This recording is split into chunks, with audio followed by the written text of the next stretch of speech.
Bonjour et bienvenue sur le Podcart, un podcast où on va parler d'airsoft mais pas que. Je suis Artemis et j'ai avec moi autour de la table 4 chroniqueurs dont un de plus que la dernière fois. Dans tous les cas, ce sont de véritables passionnés, que ce soit des geardos ou des mécaniciens qui touchent leur bille, qui répondent toujours présents le dimanche matin pour aller cracher de la bille.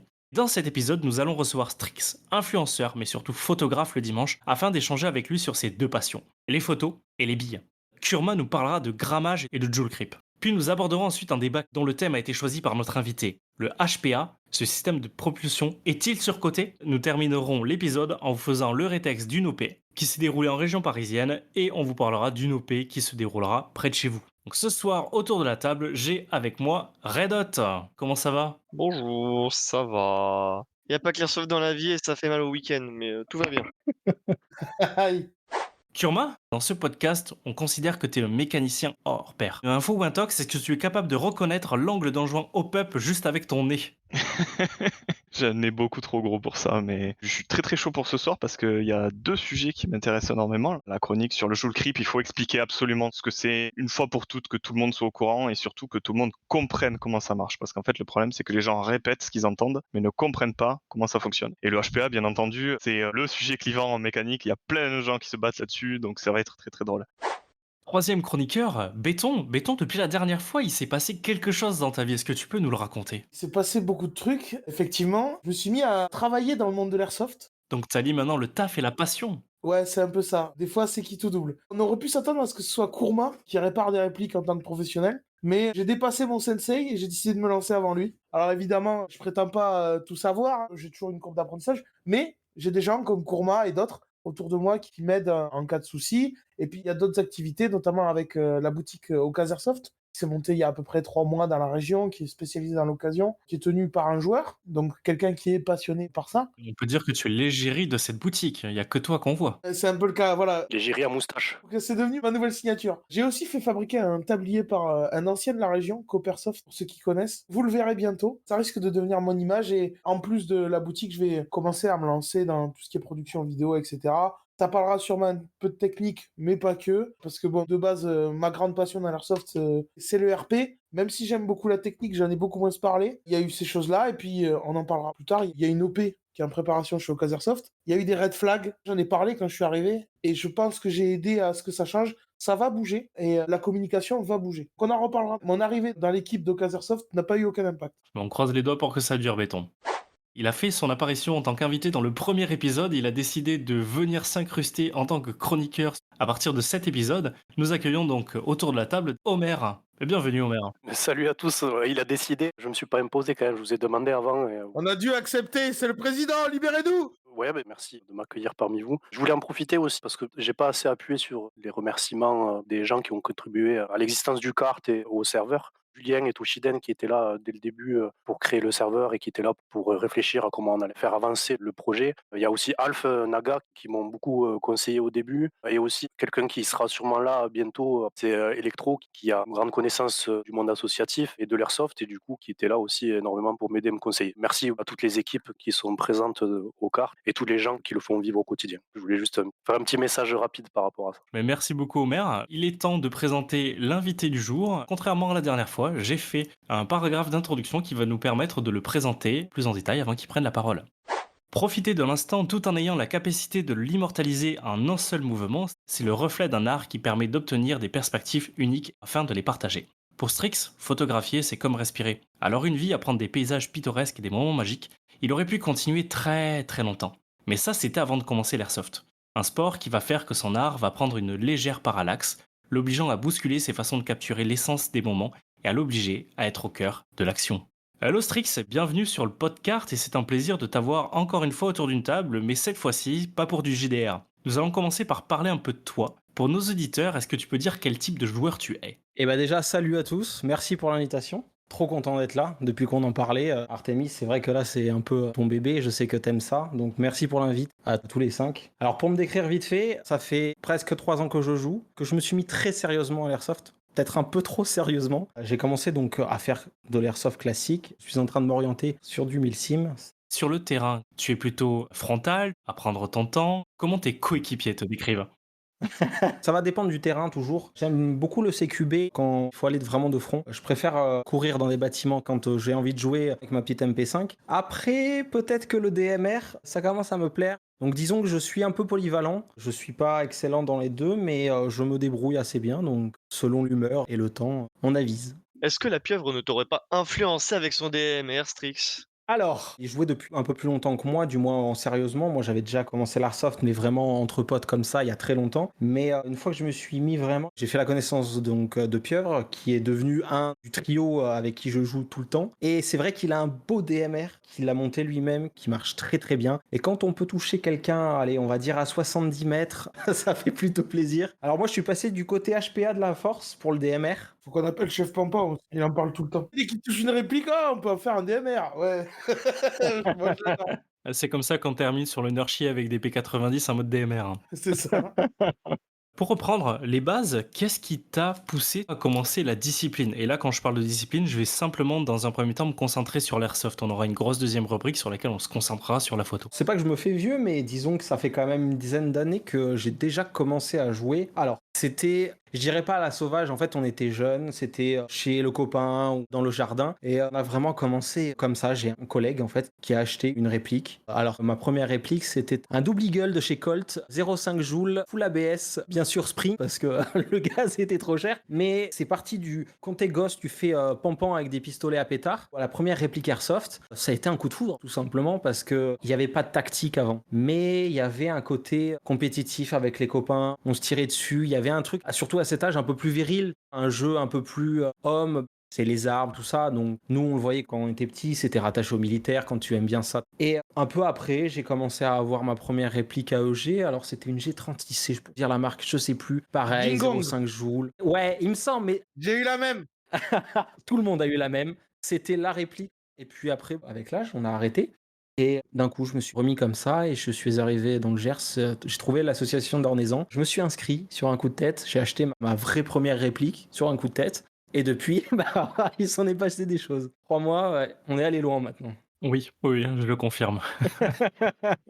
Quand tu as recommencé, est-ce qu'à ce moment-là, sur les réseaux sociaux, tu suivais des personnes, tu avais des influences qui t'ont plutôt balancé du côté autant de la force, si je peux dire ça comme ça, histoire de faire rager 2 personnes autour de cette table?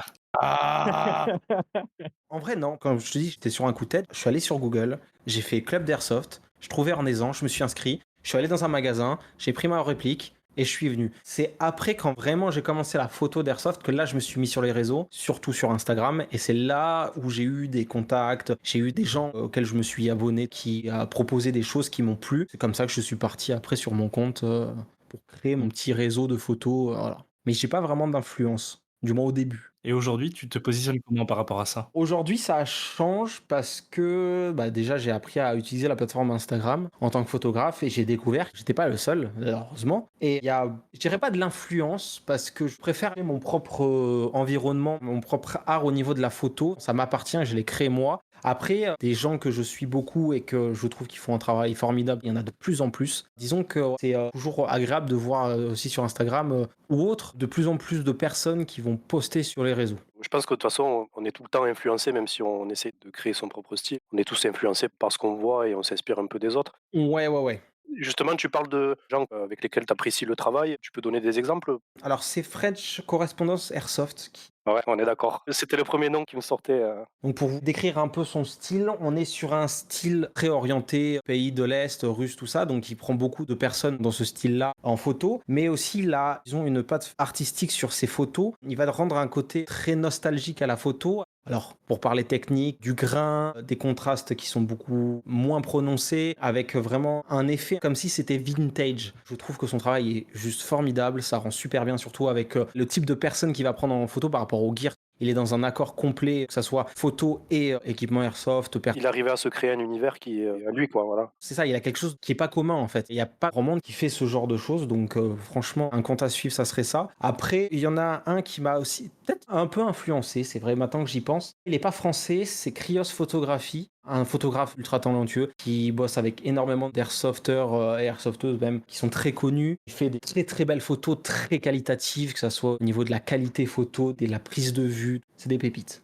Si j'ai le droit de faire une dédicace à French Airsoft correspondant, parce que du coup, moi, je fais partie des gens qui l'a photographié, même Omer aussi, je pense, à CR2 qui t'a photographié. En plus d'être un bon photographe, c'est un gars en or, très gentil et très sympathique. Je lui fais un gros bisou. Et à toute son équipe, le MOS, dont on parlera plus tard dans la section OP. Merci Béton. Pour revenir sur les questions Strix, sur quel terrain tu as l'habitude de jouer? Tu as évoqué tout à l'heure un terrain ornaisant, c'est le terrain de quelle association? C'est la Gers Airsoft, c'est le premier terrain auquel j'ai joué, c'est le terrain auquel je m'inscris en tant que membre de l'association. C'est là où je vais jouer le plus souvent, donc que ça soit avec les personnes que j'ai rencontrées qui sont devenues vraiment la team, les frères d'armes, on pourrait dire. Donc c'est le rendez-vous à ne pas rater. Après, je commence à plus bouger sur tous les autres terrains, surtout vers Toulouse, déjà pour rencontrer des gens, pour découvrir des terrains, et c'est comme ça que on s'est tous rencontrés.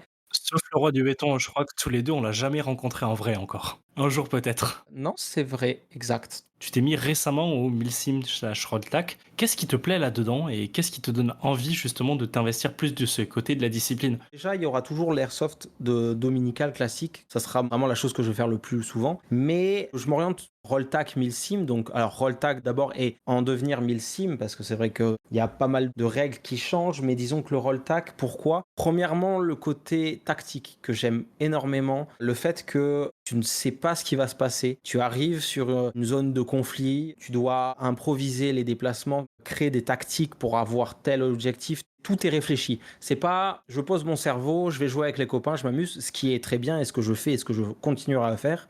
Mais le Milsim, on est plus sur quelque chose d'organisé, du moins dans le sens où il y a vraiment un rôle de A à Z. Il y a de la réflexion à faire, il y a du jeu en équipe, il y a énormément de choses qui me plaisent. Il y a le côté gear aussi qui commence à déteindre un peu trop sur moi. Donc pour l'instant, je suis débutant dans la matière, mais il y a de quoi faire. Entre le matos photo et le matos airsoft, ton banquier doit te kiffer. Il me déteste, je te le dis, surtout récemment. On va en parler après, mais il y a eu débordement. Mais est-ce pire que le banquier de Kurma? Oh mais mon banquier, il est pendu depuis longtemps les gars.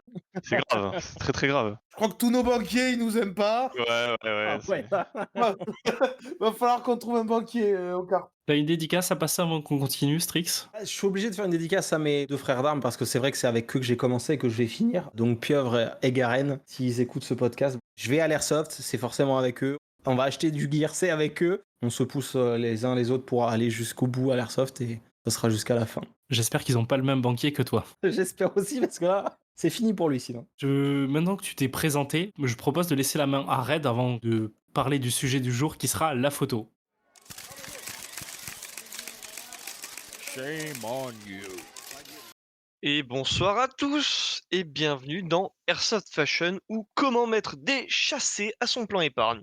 Je vais attaquer avec quelques sorties récentes parce que c'est bien de parler des nouveautés. Enfin, nouveautés, tout est relatif parce que bon, entre nous qui enregistrerons ça avec des délais pas possibles, le temps du montage et les nouveautés qui vont bon train, c'est compliqué d'être à la page qu'on enregistre la chose, mais j'ai noté quelque chose, quelques répliques dont j'ai envie de parler avant qu'on passe à vos envies, à vous tous autour de cette table. On va commencer par Cocorico, un cale-porte trop cher en acier qui est le FAMAS Northeast GBBR, qui est récemment sorti du coup, qui a été review par l'Antre du Dingo, on lui fait la bise, et qui est évidemment bien trop cher parce que c'est du GBBR et c'est du Northeast, mais ça a quand même un petit flow, on aime bien. Autre truc un peu cher qui est sorti relativement récemment, c'est le Vector Crytek. Alors oui, le Vector Crytek, il existe déjà en AEG, mais il vient de sortir en GBBR pour succéder à la version désormais largement dépassée et plus vraiment disponible à des prix agréables, qui est le KWA. Donc là aussi, le prix a l'air correct, les chargeurs sont abusés comme tout chargeur de chez Crytek ou chargeur de GBBR. Ça fait toujours mal au cul. On va rester dans le GBBR avec une autre réplique qui est chouette, mais qu'on espère que l'interne y va être bien parce que sinon c'est la bite, c'est le FAL. Enfin, un FAL GBBR, merci VFC, ça a de la gueule, c'est cool. Les Rhodasiens sont contents. Putain, ils ont sorti le FAL avant la car. Non mais sérieux. Bon bref. Et il est magnifique le FAL. Le FAL est splendide, il y a diverses versions, il y a des pièces, c'est très très cool. On va rester avec du gaz, mais pas vraiment GBB. Je dis gaz, mais ça se trouve c'est AEG, j'avoue que j'ai pas tant potassé. Mais en tout cas, une gamme de minigun par Well qui a des prix agréables aussi. On a eu quelques répliques de minigun en airsoft, en tout cas de Gatling, de trucs de ce genre, mais c'était toujours abusément cher. Là, on a différents styles, du monté, du truc qu'on peut mettre sur les bras ou du classique, à des prix contenus. Merci Well. Et pour terminer, j'ai envie de mettre en avant une petite réplique qui moi me fait envie, mais c'est une mauvaise idée. C'est Siger qui s'est dit tiens, si on pensait aux pauvres et qu'on leur filait une MPX Sportsline, trouvable entre 240 chez Power et 280 chez Ops. Bon, même si vous êtes adhérent France Airsoft, achetez-le chez Power, ça vous reviendra moins cher. Et des chargeurs aussi propriétaires forcément, mais qui sont trouvables entre 15 et 20 balles. Évidemment, c'est l'UVFC en interne, donc vous savez ce que ça veut dire. Et sinon, spammez Kurma de MP et il vous dira gentiment d'aller vous faire foutre. On va passer maintenant au classique tour de table, maintenant que j'ai fait tout ça. Déjà, est-ce que vous avez des avis sur une des répliques que j'ai citées? Est-ce qu'il y a des choses qui vous font kiffer là-dedans? Anecdote, juste avant de venir au podcast, j'ai regardé l'Entre-Duc Dingo sur le FAMAS. Et bah visuellement, il est beau, il a l'air d'être bien fini. Je connais pas la version TM qui datait encore, mais franchement, là, ça a l'air d'être pas mal. C'est incomparable pour le coup. La TM, c'est une AEG qui a 20 voire 30 ans. Je pense qu'elle a même 30 ans. Et effectivement, c'était vraiment des matériaux vieillissants. Là, on est sur Northeast qui, bon, malgré leur prix, propose vraiment un externe très chouette. Notamment, on peut voir ça au niveau de leur stand, des Uzi qu'ils ont sortis, qui sont vraiment chouettes. Ensuite, l'interne, le cooldown, tout ça, bon, hein, voilà. Et bah du coup, Strix, tu l'as ouvert. C'est quoi ton craquage récent? Ah, on y vient, si vite. Ah, on veut des noms. C'est en rapport avec le Milsim. Je voulais une tenue RS. Donc, ce qui s'est passé, c'est l'achat d'un porte-plaque de la marque Rhino Gear Solutions. Donc, du bon matos, du vrai matos, que je suis en train de me monter. Donc, il manque encore quelques références, dont un placard multimission pour devant. Je viens de finir ma ceinture, même s'il manque encore la poche médic en Norseman Resilience. On a un peu craqué sur ça. Tenue pareil en Helicon, en full MC. Là, on est sur une belle tenue presque complète. Par contre, le banquier, comme on l'a dit, il est en train de se suicider. Helicon, ça va, t'aurais pu te faire beaucoup plus mal en allant chez du UF Pro, par exemple. Voilà, c'était le compromis, c'était soit de l'UF Pro et un gilet AliExpress, soit un bon gilet et de l'Helicon, en sachant qu'Helicon, ça reste quand même du très bon matos, je suis très content, surtout pour le prix, franchement. Oui, pour le coup, j'ai un bas multicam black de chez Helicon et c'est du très très bon matériel. Ah ouais, j'ai été surpris, franchement. Et bon, bah le RGS... J'ai entendu Multicam Black. Oh mon dieu. Ah Oui, Je plaide coupable, je l'ai aussi. mais c'est pour faire du combo Ranger Green, nous sommes pardonnés. Voilà. Non, moi, je vous pardonne pas, moi. Mais tu pardonnes personne, toi, de toute façon, t'as vu ta tenue, t'as du multicam trop à la con, c'est bon, me parlez plus. Il va virer, on va en parler. Je m'en fous, c'est du multicam, me parlez pas monsieur.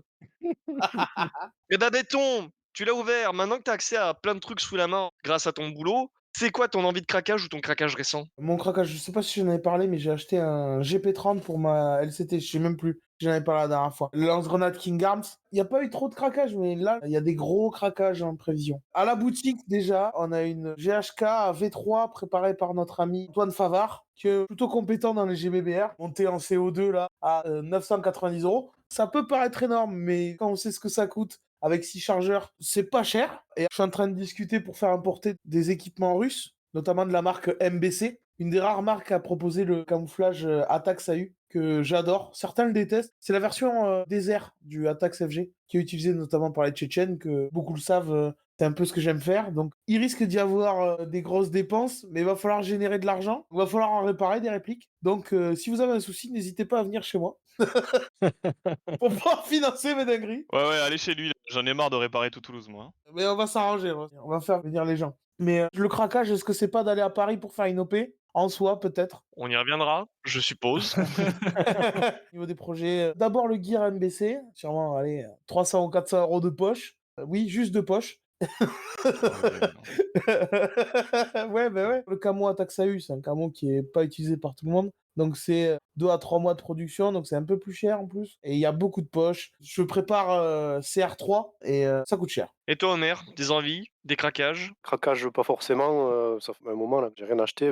Comme je le disais dans le dernier podcast, j'ai coché un peu toutes les cases de ma liste de collectionneurs. Donc honnêtement, là, il y a rien qui me fait trop envie. À la limite, peut-être juste le Crash de chez Sima qui est sorti là il y a pas longtemps là, qui pourrait être pas mal pour l'hiver. Mais pour l'instant, il n'y a pas de chargeur en spare, donc c'est totalement inutile. Si c'est pour avoir un pair avec un chargeur de 10 billes dedans, bon, c'est cool quoi, mais ça va pas aller loin. Donc j'attends juste à la limite ça, mais après non, pas vraiment d'attente particulière. OK.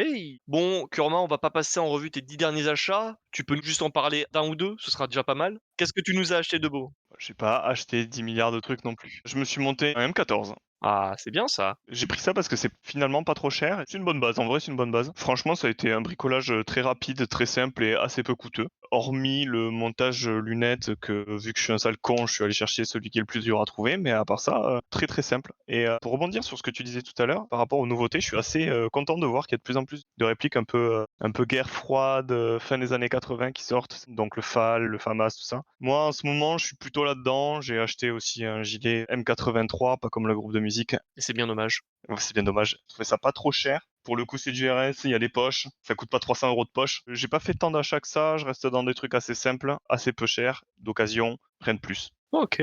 Du coup, t'as pas dit de chez qui il était, ton M14? Il est de chez qui? Alors, moi, j'ai pris un M14 Sima, tout simplement parce que c'est le modèle le plus répandu. Je pense que niveau rapport qualité-prix, ça doit être ce qui se fait de mieux. J'ai pris le modèle court parce que les cannes à pêche, c'est rigolo jusqu'au moment où ça l'est pas. Ouais. J'ai pris le modèle court. Ce que j'aime bien avec Sima, c'est que c'est souvent des copies Marui, c'est la référence de base. Les pièces sont souvent compatibles avec du Sima, quoi. Ouais, c'est sur du standard. Y a pas de dinguerie. Tu dois avoir quoi? Le cylindre est différent? Non? Alors, il me semble que le cylindre est un tout petit peu plus long et la seule chose qui est différente d'une gearbox classique, c'est la tête de cylindre qui a l'arrivée d'air qui est plus haute et tappet plate et gears. Mais en fait, c'est une vieille réplique, du coup, on trouve très très facilement des pièces. Vraiment, j'ai pas galéré du tout, hein. À part le montage lunettes, C'est peut-être même juste le spur gear qui est différent, non? ouais, le spur gear est plus petit que sur une réplique classique. Sinon, tout ce qui est les deux autres, le sector et le bevel, c'est exactement les mêmes que dans une gearbox V2, V3, n'importe. C'est une upgrade très simple, alors qu'on voit pas tant de M14 que ça. Bon, on en a un, la boutique. Je sais, Oui, on en a discuté. longuement. Ok. Et toi, Artemis, quelles sont tes envies? Quels ont été tes craquages? Alors j'ai eu 2 craquages et j'ai 3 grosses envies et je pense que 2 d'entre elles vont te plaire. Ah, j'adore. J'ai eu un craquage gear, j'ai acheté un minimap de Pain d'Attaque, le fameux V3. Ah, on parle pas assez de Pandattack, mais très bon artisan français, oui. Ouais, et en fait, moi aussi je fais du Rolltac entre parenthèses Milsim. Dans l'équipe dans laquelle je suis, j'occupe le rôle d'ingénieur. Sauf que l'ingénieur, il doit se balader avec des clés Allen, il doit se balader avec des pieds de biche et tout un tas d'autres matériels. Sauf que dans mon petit sac Tasmanian Tiger, ça ne passait pas. Donc j'ai décidé d'investir pour pouvoir être une trousse à outils ambulante. Donc ça a été le craquage gear. Je suis rentré du Sniper Golf il y a un peu plus d'une semaine, et le temps était dégueulasse, mais ça a été une super session où il y avait des gens formidables à l'intérieur, mais je me suis rendu compte que mon SRS n'était pas du tout équipé pour rivaliser avec les brutasses qui étaient présentes, et notamment des gens qui jouaient à la 0.48, alors que moi j'avais l'air tout fin avec ma petite 0.40 partant pluvieux et des rafales de vent qui la faisaient voler comme pas possible. Donc j'ai acheté des ressorts là que je dois équiper et de la 0.45 et 0.48 pour essayer de trouver une meilleure trajectoire. Et des envies, le premier c'est le TAC LS de Silverback que j'ai pu tester avant dans une réunion Tupperware où avec une lunette il était à 2,2 kg. Bon, c'était juste une petite lunette x3, il est complètement impressionnant et lors du golf il a eu des résultats, mais pareil on ne s'attendait pas à avoir de tels trucs, mais chez Silverback ils ont bien bossé sur ce petit bonhomme là et je pense que lui risque de mettre le VSR à la retraite plus rapidement que prévu. Et enfin, les 2 craquages qui toi vont te faire plaisir, bon il y en a un pas trop, ça serait ton KSG. C'est dommage, mais faut qu'il parte. Voilà, donc là, c'est un craquage en prévision que j'ai depuis 3 mois. Et un jour, on passera enfin à l'action, je le testerai et puis je craquerai complètement dessus. Et le deuxième, histoire de rester dans le côté GBBR, ça serait un KC02. Une idée de custom déjà dessus? Ouais, le levier Winchester.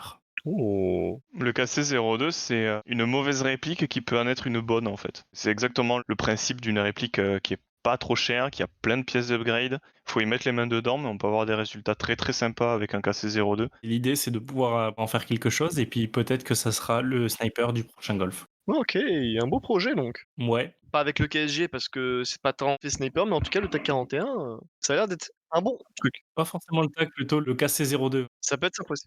Le TAC 41, sortie de boîte, tu changes juste le ressort et tu rajoutes une pièce à l'intérieur, il est capable de soulever de la 0.48 pour 200 balles quoi. Mais il a des différences internes avec le TAC classique? La version sport, ils ont des parties plastiques à l'intérieur. Ouais. Mais il est aussi puissant et le concepteur, quand il a fait plusieurs tirs, je crois une quarantaine, mais il a percé une pièce soit de 50 centimes, soit de 2 euros, en faisant les tirs répétés dessus. Ah ouais. Donc autant te dire que ouais, il peut monter, je sais plus si c'est 4 joules ou 5 joules. Ça fait beaucoup là, non? Surtout, c'est inutile pour nous en France, mais C'est inutile pour nous en France, mais il avait envie de le pousser au maximum parce qu'il y a d'autres pays où tu peux jouer à plus fort. Et je reprends l'exemple où on était sur le Sniper Golf, tu as 3 catégories. Tu as la catégorie France qui va jusqu'à 2 joules, la catégorie Suisse qui est entre 2 joules et 3 joules, et la catégorie Open qui est de 3 joules à 5 joules. Et donc, puis, il était bien utilisé dans ces conditions aussi. oui, ça prouve aussi une certaine résistance. Carrément, et c'était ça qu'il voulait voir, c'était avec des pièces plastiques, est-ce qu'il allait avoir toute une résistance, et ça a passé le test. J'entends plus médire Kurma sur Silverback.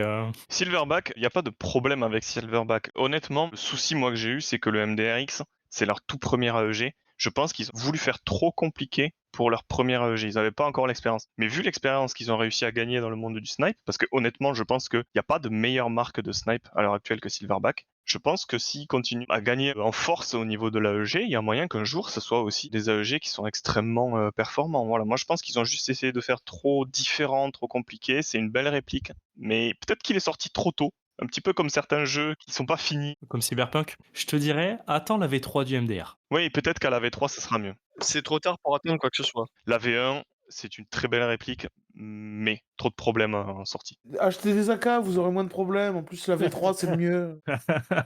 Je vais terminer ce tour de table avec des envies potentielles que j'ai de mon côté. J'ai parlé du MPX Sportline et j'avoue que j'ai bien envie de vendre le Scar SC pour m'acheter le MPX Sportline. Ça a l'air d'être une chouette réplique. Le seul problème, c'est les chargeurs proprio. Il y aurait un petit MCX Sportline, ça pourrait être tentant, j'avoue. Évidemment, pour rester dans les petits trucs sympathiques, on va passer de chez SIG à chez BT avec les répliques Maruyama SW9 qui sont du coup une repro de l'APC9 BT en GBB ou le GHM9G de chez Lambda Défense qui est enfin sorti en full ALUCNC contrairement à la réplique full plastoc pas cher qu'ils avaient sorti de base. Bon, le Maruyama je sais pas ce qu'il vaut, le Lambda Défense je sais que l'interne c'est une passoire. C'est des mauvaises idées, de toute façon j'ai déjà un MP7 GBER Tokyo Marui donc pourquoi vouloir autre chose. Et le truc qui me fait le plus envie, c'est le truc le plus con et le moins pratique du monde, c'est un Type 64 SCT. Parce que, bon, bah, en tant que fier français représentant des forces d'autodéfense japonaises, j'ai un Type 89 GBBR et j'aimerais bien un petit AEG. Bon, le Type 89, est-ce que ça vaut le coup de le prendre en AEG quand j'ai le GBBR? Non.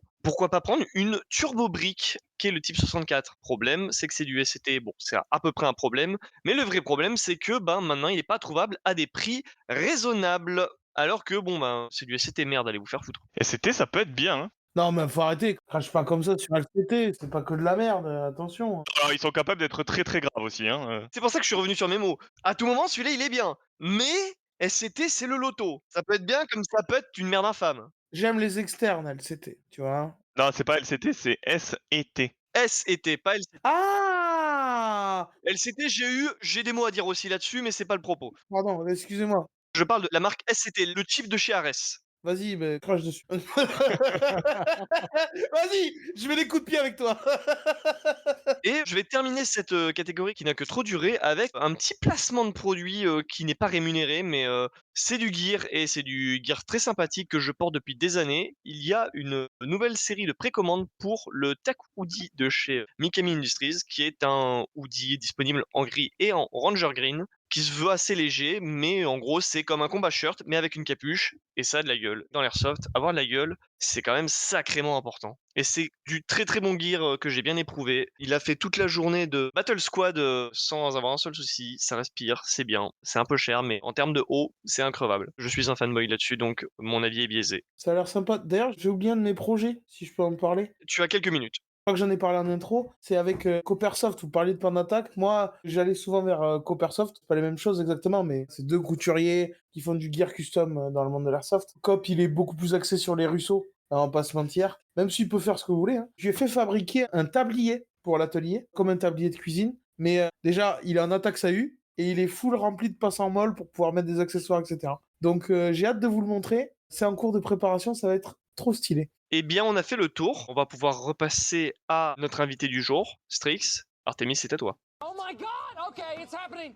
Everybody stay calm. What's the procedure, everyone? What's the procedure? Stay calm! Wait. Everybody calm down! Astrix, je t'ai rencontré il y a 1 an et demi, et même avant de jouer avec toi, j'avais déjà vu plusieurs de tes photos sur le forum de la GERS Airsoft. Qu'est-ce qui t'a donné envie de commencer à prendre le cliché de ses copains? Eh ben, c'est simple, je suis allé à l'Airsoft, tout simplement, et j'avais mon appareil photo avec moi. J'ai joué, La pause de midi est arrivée et là, je me suis dit, putain, j'ai un appareil photo quand même sur moi. Alors, j'ai sorti l'appareil photo, j'ai commencé à shooter. Le soir, je suis rentré, j'ai regardé les photos, j'ai dit, ah, il y a peut-être un truc à faire. Et depuis, je peux pas m'en lasser. Je fais une partie d'airsoft, je fais au moins 1 heure de shooting. J'essaye maintenant de me déplacer que pour la photo. C'est juste venu comme ça. C'était le destin. Si on remonte sur la passion de la photo, comment est-ce que t'étais tombé dedans? Depuis quand tu aimes être derrière un objectif? À la base, en fait, j'ai toujours aimé la photo. J'avais jamais fait le pas. Il s'avère que je suis tombé sur une vidéo sur YouTube d'un photographe. Ça m'a donné envie. J'ai commencé à regarder de plus en plus de vidéos, à essayer d'apprendre déjà comment faire de la photo alors que je n'avais même pas d'appareil photo. Un jour, je suis tombé sur une offre, un appareil photo en solde. C'est bête, hein, mais j'ai dit, mais pourquoi je le fais pas?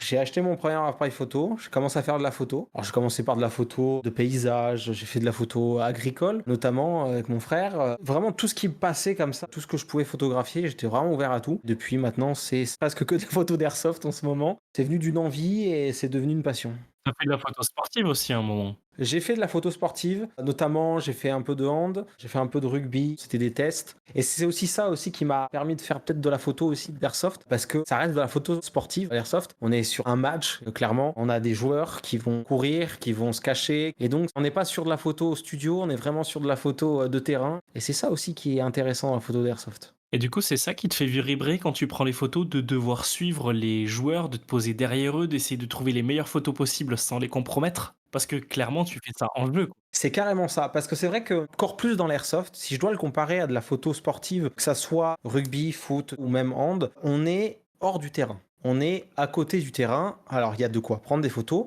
mais l'airsoft, la vraie différence, c'est qu'on est en plein conflit. On est au milieu du terrain, au milieu des joueurs. Donc on a un devoir aussi en tant que photographe airsoft déjà de se faire petit, parce que le but est de pas gâcher la partie, de faire attention à nous aussi, surtout au matos, parce qu'une bille dans l'objectif, c'est ma plus grande peur en ce moment. Mais pour l'instant ça va, et on est au milieu du conflit, on a vraiment un tableau à 360. On a des joueurs de partout qui sont cachés, on doit réfléchir à comment se positionner, où aller, quel angle prendre. En plus de ça, en évitant les billes, parce que oui, on se fait tirer dessus, très souvent, trop souvent même, mais c'est vraiment ça qui me plaît en fait. C'est presque un sport, la photo airsoft. Attends, tu veux dire que les gens te tirent dessus alors que t'es quand même avec un gilet jaune fluorescent à te trimballer sur le terrain? Ah non, mais ça a été pire que ça. Anecdote de la dernière partie, j'ai fait une private à l'arrêt à 51, qui est un très beau terrain d'ailleurs. Plutôt axé CQB, mais ouvert. J'ai quand même quelqu'un, alors que j'avais un gilet jaune, j'avais un porte-plaque avec écrit presse, j'avais un bob, je te montre la gueule du bob, franchement, tu me reconnais. Le bob est blanc, rayé, orange, tu sais pas d'où il sort. Je me suis fait tirer 2 fois en 3 secondes par la même personne. Dans cette partie-là, t'avais aussi un mec qui se baladait en costume Lidl. Donc peut-être qu'ils t'ont confondu. Ouais, alors possible. Après, il y avait quand même une grosse différence de couleur, mais bon. Bon, après voilà, ça arrive de temps en temps. On fait toujours attention, mais c'est vrai que parfois, je sais pas si c'est de la pure vengeance, mais je me fais des fois tirer dessus, ouais. C'est que t'as pas fait assez de photos du gars en question à la dernière partie, du coup, il se venge. Eh ouais, après ils sont beaucoup à chaque fois, on peut pas tout faire, hein. Ah, c'est vrai que pour avoir fait quelques photos pour m'amuser aussi sur le terrain, c'est vrai que t'as beau te mettre n'importe quoi sur toi pour être le plus flagrant possible et qu'on t'identifie bien, t'as toujours des sur toi, quoi. Et c'est ce qui fait que maintenant, moi, j'ai changé de matos et je redoute un petit peu à aller sur le terrain parce que ça coûte tellement cher que franchement, tu prends une bille, t'es vert, quoi. Donc bravo à toi de prendre ce risque-là parce que honnêtement, c'est les gens réalisent pas, quoi, je pense. Je prie à chaque partie, hein. Ah mais il y a des fois où j'étais en zone orga, hein. Alors c'était une tour qui était en hauteur, donc vraiment en hauteur du terrain. Il y avait personne en hauteur à part moi. Zone orga, je réussis à me faire tirer dessus quand même. Donc bon. Mais bon, pour l'instant, il s'est jamais rien passé. J'ai quand même des protections. Faut en parler parce que je protège mon appareil, notamment l'objectif. Donc je reste préparé, mais on prie un peu quand même. T'as un rythme quand même qui est assez impressionnant. À chaque fois qu'on fait une partie ensemble, le soir même ou le lendemain matin à 8h, tu mets tout un tas de photos à disposition alors que t'as pris des rafales de clichés. Enfin, comment tu fais? Alors ça c'est un problème, parce que quand je rentre, c'est vrai qu'après une partie d'airsoft et qu'il faut que je trie, c'est la passion qui pousse en fait. Il y a des fois où j'ai fait des journées complètes de photos, là ça demande beaucoup plus de taf, mais parfois c'est 1 heure ou 2. En fait j'ai pas mal bossé sur ce qu'on va appeler des presets, donc si là on doit parler vraiment technique photo, j'utilise pour mes photos le logiciel Lightroom, parce que j'ai un style de photo, disons, tourné, ciné, un peu avec un effet où on améliore un peu sur les couleurs, le contraste. J'essaye de créer quelque chose à mon goût. Et j'ai pas mal bossé dessus, j'ai créé des presets de photos qui vont s'adapter à la majorité des photos que je vais faire, n'importe où. Et donc, j'ai cette facilité quand j'arrive. Bon, il y a le tri qui est long, selon le nombre de photos que j'ai, à partir de 50, même jusqu'à 250, je crois, pour la dernière en une journée. 250 bonnes photos. Donc c'était à coup de 700 photos à trier. Alors je prends aussi des rafales pour suivre les mouvements, d'où le nombre de photos impressionnantes. Mais j'ai en fait créé ce preset qui me permet j'arrive avec mes photos, je choisis mes photos, je mets ce preset, je fais les dernières modifs sur chaque photo un peu individuellement, je fais un check et après c'est prêt. T'appliques juste un preset, des précoupes, et ça part sur WeTransfer. C'est ça. La base est faite. Après, il y a un peu de modifs sur chaque photo pour régler les petits soucis. Tu te retrouves à combien d'euros à la fin de la journée? Alors, pour donner un exemple, j'étais invité par la PLS. Donc, à l'Arrêt en 51, il y avait pas mal de personnes. Je crois qu'on était une quarantaine, cinquantaine. C'est un terrain qui est assez petit, du moins dans le sens où on n'est pas sur plusieurs hectares, c'est du CQB, donc qui dit beaucoup de personnes, petit terrain, donc beaucoup de photos, en sachant qu'en plus j'ai fait des photos où ils ont posé tout ça. Je suis sorti à 850-900 euros, en sachant que bien sûr il y a beaucoup de rafales parce que j'essaye de prendre les mouvements. Là ça m'a sorti je crois 250 photos RAW, éditées, disons bonnes photos. Surtout qu'en plus je commence à être un peu trop exigeant sur les photos. Donc dès qu'il y a un souci, un flou, un truc, bam, ça part. Ça aussi, je pense que c'est un aspect qu'il faut un peu expliquer aux gens. C'est que déjà, je veux juste passer un message pour les autres photographes. Les gens ne prenaient pas les autres photographes pour exemple par rapport à Strix. Parce qu'il y a beaucoup de personnes qui font les photos et qui n'ont pas forcément le temps ou la possibilité de faire le traitement des images aussi rapide. Et donc, du coup, éviter d'harceler les photographes pour avoir la photo, pour l'avoir le plus rapidement possible. Ça prend du temps, c'est énormément de travail. Les presets qu'il a fait, ça prend énormément de temps aussi de préparation et c'est peut-être pas tout le monde qui a pris ce temps pour faire ces préparations-là. Et aussi, il faut pas oublier que, ok, c'est des photos de vous, mais la photo appartient au photographe. S'il n'est pas satisfait de son boulot, il n'y aura pas de photo de vous. C'était juste un petit message parce que des fois, il y a des gens qui comprennent pas cet aspect-là. Quand on fait la photo, quelque part, on a une forme artistique en fait. Et donc, du coup, si tu as cette forme artistique, on n'arrive pas à obtenir ce qu'on veut, on va pas partager un travail qui ne nous convient pas, quoi. Si on peut résumer ça, la personne qui est prise en photo a le droit de diffusion, mais par contre, le photographe a le droit de non-diffusion. Et puis il faut rappeler que sortir une photo, c'est pas magique, c'est du temps de traitement. Là, Strix, c'est parce qu'il est passionné et que des fois le soir il a passé tellement une bonne partie qu'il va s'y mettre, mais il termine à minuit, 1h du matin. Voilà, ça demande beaucoup de temps, d'engagement. La diffusion, c'est un peu compliqué. Mais normalement, on a le droit de diffuser aussi sur les réseaux sociaux sans forcément l'accord des personnes. Beaucoup de gens pensent connaître le droit à l'image, mais il faut bien se renseigner parce que c'est pas forcément ce qu'on croit. Exact. Tu portes pas atteinte à sa dignité. Oui, voilà, c'est ça. Ouais. La liberté d'expression qui passe avant le droit à l'image, dans certains cas, donc dans des cas de prise de photo dans un lieu public d'une personne qui n'est pas atteinte moralement sur cette photo. Ça ne lui porte pas préjudice. Je suis d'accord avec toi. Certains joueurs, pas tous bien sûr, ont tendance à sous-estimer le travail qui est d'après-coup pour un photographe. Quand je dis que moi ça va vite, j'en ai quand même pour minimum sur une partie de 2 heures de photo, d'1h30, 2 heures de traitement de photo. Juste le traitement. Donc c'est le triage, la mise avec les presets, la colorimétrie et un corps. C'est en restant dans un aspect assez général sur la colorimétrie. Mais le temps de poster sans photo, il y en a au moins pour 3h30 de temps. Donc c'est quand même quelque chose qui n'est pas forcément à la portée de tout le monde, surtout le dimanche soir.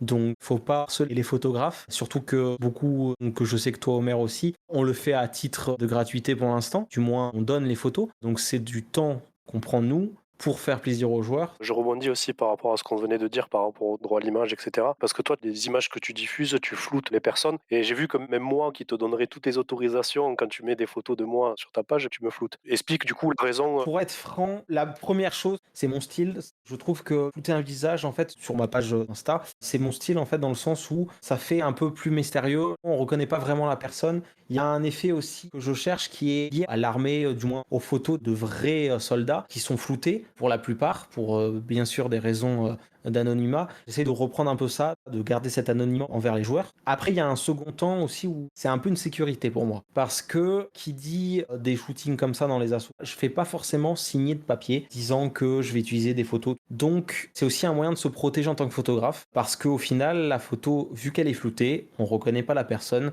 Donc, on a potentiellement moins de problèmes après. Imaginons si on trouve quelqu'un pour aucune raison valable, mais prêt à attaquer en justice un photographe qui l'a pris en photo, qu'il a posté. Là, au moins, on est sûr de ne pas avoir de problème. Donc voilà, c'est une sécurité, mais c'est surtout un style aussi de photo. Bon, chaque partie, ce que tu fais aussi, c'est que tu poses la question aux personnes de voir s'il y en a qui veulent être pris en photo ou pas. Ça nous est arrivé une fois, c'était sur une OP que j'organisais, où il y a une personne qui a dit non, moi je veux pas être pris en photo. Et à chaque fois, on s'est débrouillé pour que les cadrages photo, ils ne figurent pas dessus.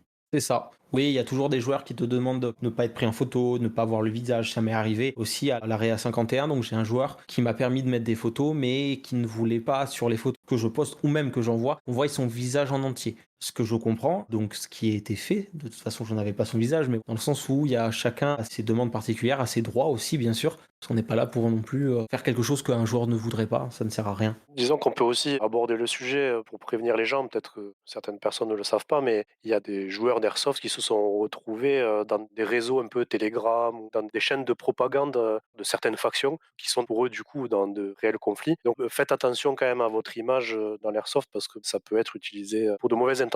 Et oui. Ok, t'as tes photos qui sont apparues sur 2 calendriers Destockage Games, si je dis pas de bêtises, et un calendrier LCT. Cette année, tu vas te tenter de faire un autre calendrier ou tu vas essayer de reconcourir sur ces deux-là? Autre calendrier, je sais pas. En fait, ça a été quelque chose de fait comme ça, pas inconsciemment, mais c'était pas prévu. C'est vrai que j'ai une photo donc, qui a été gagnante pour le calendrier des stockages game. Ça, c'est moi qui l'ai posté. Parce que j'avais mis 3 photos pour un peu aussi expliquer. J'avais une photo de Kurma que j'avais postée et que j'avais envoyée pour voir si elle pouvait gagner, sous l'accord bien sûr de Kurma, parce que là on était à visage découvert, donc il n'y a pas de floutage sur ce type de photo. Malheureusement, c'est pas celle de Kurma qui est passée, mais c'est une autre, c'était de Price, donc un collègue pareil. Août 2024.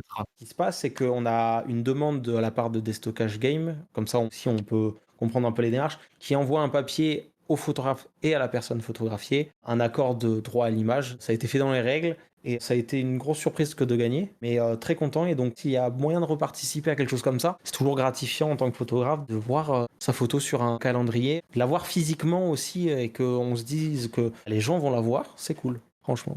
Et pourquoi pas le carte-landrier? Ça peut être faisable. Ça, c'est un nom que j'aurais pu trouver. Hein. Là, on a quelque chose. Parce qu'en plus, on a quoi? 8-10 assos là? Moi, je lance ça comme ça dans le vent. Mais seulement un peu comme les dieux du stade là, à poil avec. On se cache avec les répliques. Je suis pas sûr que les gens aient envie de voir le roi du béton à poil, je te le dis.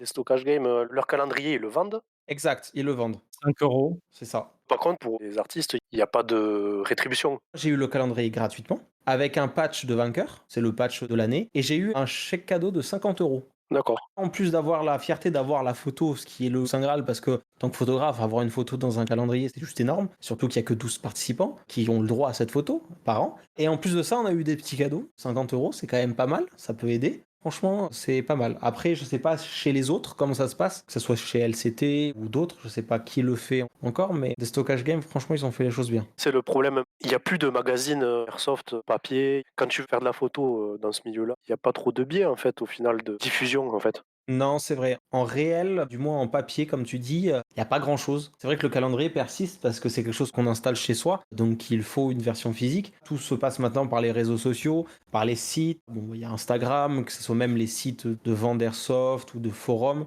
mais la photo imprimée se fait de moins en moins. Au niveau de ton matériel, qu'est-ce que tu as actuellement? Je sais que le matériel que tu as actuellement coûte un certain prix, mais déjà présenter ce que tu as et éventuellement ce que tu pourrais conseiller à quelqu'un qui veut commencer la photo dans l'airsoft pour peut-être un moindre prix. Quels seraient tes conseils? Pour parler peut-être à d'autres photographes qui aimeraient faire de la photo d'airsoft, donc je vais faire un comparatif par rapport au type de matériel. On est sur quelque chose qui va se rapprocher de la photo animalière. Pourquoi? La photo animalière ou la photo d'airsoft, on va chercher à porter loin. Parce qu'on est au milieu d'une partie, on ne veut pas être devant le joueur en train de le perturber, à prendre des photos, à être à 1,50 m de lui et être dans la ligne de visée. Donc on va privilégier un appareil photo et surtout un objectif longue portée. Je suis équipé donc en micro 4/3 d'un Lumix GH6. On est quand même sur un appareil assez haut de gamme. Avec ça, j'ai un objectif en 100-400 de chez Leica. Donc on est sur un objectif de très bonne qualité qui est du moyenne gamme de produits professionnels, ce qui va aider énormément parce que je vais avoir énormément de zoom tout simplement. En fait, je vais avoir une portée de photo assez conséquente, ce qui va me permettre d'être à facile une quinzaine voire une vingtaine de mètres et pourtant pouvoir faire un zoom seulement sur la tête ou sur le buste de la personne. Donc ce qui va permettre de vraiment de chercher loin, de chercher tous les sujets, que ça soit entre un périmètre on va dire de 5 à 35 mètres, peut avoir une personne. J'ai un appareil hybride,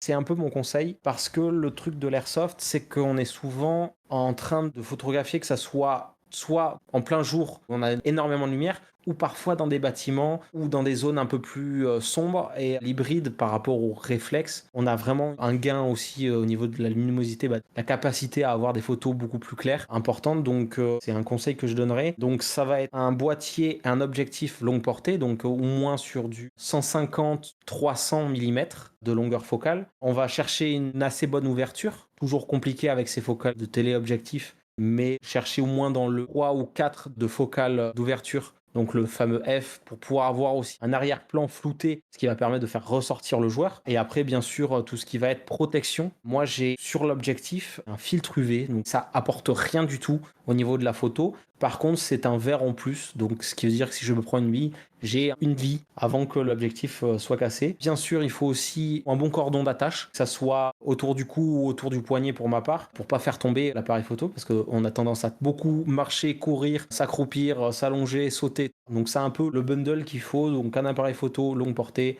de quoi bien le protéger, le garder en main, du stockage. Du coup, tu étais avec un 4 tiers, je crois qu'en 400, ça double, tu es à 800, non? Quelque chose comme ça. C'est ça, ouais. Alors, en gros, il y a 3 grands types de capteurs. Donc, c'est la taille du capteur à l'intérieur de l'appareil photo. On va avoir le micro 4 tiers qui est le plus petit. On va avoir l'APS-C qui est le moyen et le full frame qui est le plus grand. Il y a un rapport en fait par rapport à la longueur de focale par rapport au micro 4 tiers qui est du 2 fois le plein format. Je crois que le APS-C c'est 1,6 ou quelque chose comme ça fois le plein format, et le plein format c'est celui de base. Donc ce qui veut dire que quand j'ai un objectif de 50 mm en micro 4 tiers, j'ai une longueur de 50 mm, je vais avoir un zoom équivalent multiplié par 2. Ça veut dire qu'avec un 100-400 en micro 4 tiers, j'ai un 200-800 équivalent plein format qui me permet d'avoir une portée vraiment de dingue et donc pouvoir vraiment zoomer sur mes sujets et me focaliser sur une personne malgré la distance qu'il y a entre elle et moi. Pour résumer un peu pour les gens qui voudraient se lancer un peu là-dedans, donc là ce qu'ils conseillent en fait strict c'est d'essayer de privilégier peut-être un boîtier 4 tiers. Moi personnellement j'avais APS-C donc c'est un 5 ou un 6 en fonction des marques. Moi j'ai shooté, alors j'étais avec un 135, ça doit être équivalent à du 180 en plein format, quelque chose comme ça, et je me sentais un peu court encore. Donc je pense qu'on peut conseiller déjà d'avoir quelque chose qui va jusqu'à 250, 300 mm et déjà là il y a quelque chose. Ouais. Donc, on peut bien s'amuser dans l'airsoft. Et puis bon, forcément, c'est un matériel qui coûte cher, donc vous pouvez viser sur du matos qui a une dizaine d'années, même si l'autofocus sera un peu moins performant que ce qu'il y a actuellement. Déjà, vous pouvez vous initier, voir si ça vous plaît, pour pas forcément trop cher en investissement. Surtout que l'avantage, c'est que généralement, une partie d'airsoft, ça se fait 2 jours. Plus on monte en haut de gamme sur les appareils photo, plus on va avoir de qualité. Mais 2 jours, la qualité va pas se faire ressentir. La qualité qui va vraiment changer entre un appareil photo qui vaut 9000 balles et un qui vaut 1000 balles, ça va être surtout sur les conditions défavorables à la photo. Donc de nuit, où il fait pas beau. Généralement, de jour, quand il fait beau, un appareil photo à 1000 balles, voire même moins, fera de très très belles photos airsoft. Il n'y a pas de souci à se faire, donc vous n'avez pas besoin d'avoir le dernier. Même encore moins, hein, parce que c'est sûr qu'au niveau du confort, j'avais moins de confort qu'avec un appareil comme le tien ou comme celui que j'ai actuellement. Mais quand j'en faisais, j'étais avec un appareil, franchement, c'était un vieil appareil de 2008. Tu peux le choper à 200-300 balles avec les objectifs, quoi. Oui. C'est comme tout, on veut toujours avoir dernier cri, comme aussi dans l'airsoft. Dans tous les milieux, c'est pareil. Mais déjà, pour s'initier, avoir une bonne petite base pour se faire la main, et puis aussi ne pas avoir trop peur du risque de bille. Vous pouvez vous lancer avec quelque chose qui a un coût assez modéré, quoi. Plus on met d'argent, plus on a peur et après moins on ose. C'est pas mal de commencer avec du petit matériel pour s'adapter. Il y a vraiment de quoi faire énormément de photos. Là, on parle de photos airsoft pris en plein jeu. Il n'y a pas que ça, on peut aussi poser. Parce que la photo d'airsoft, c'est aussi demander à ses copains un week-end de venir et de faire une session photo, ce qui a déjà été fait pour ma part avec des collègues où on a posé, que ça soit avec du gear en full tenue, soit juste un casque en civil à l'extérieur. Donc il y a vraiment de quoi faire. Il y en a pour tous les goûts, je pense, parce que c'est quelque chose qui peut aller vraiment très loin dans le sens où il y a énormément de styles de photos possibles dans l'airsoft. Si j'ai un conseil à donner, c'est qu'il faut juste se lancer. N'importe quel budget que vous avez, il y a toujours moyen, même avec un téléphone, même si je reste convaincu qu'un appareil photo, ça fait quand même beaucoup mieux. Mais avec un téléphone, on peut même toujours faire des photos d'airsoft, restant sur une qualité très très raisonnable. Les appareils photo de maintenant, c'est incroyable les photos qu'ils font, hein.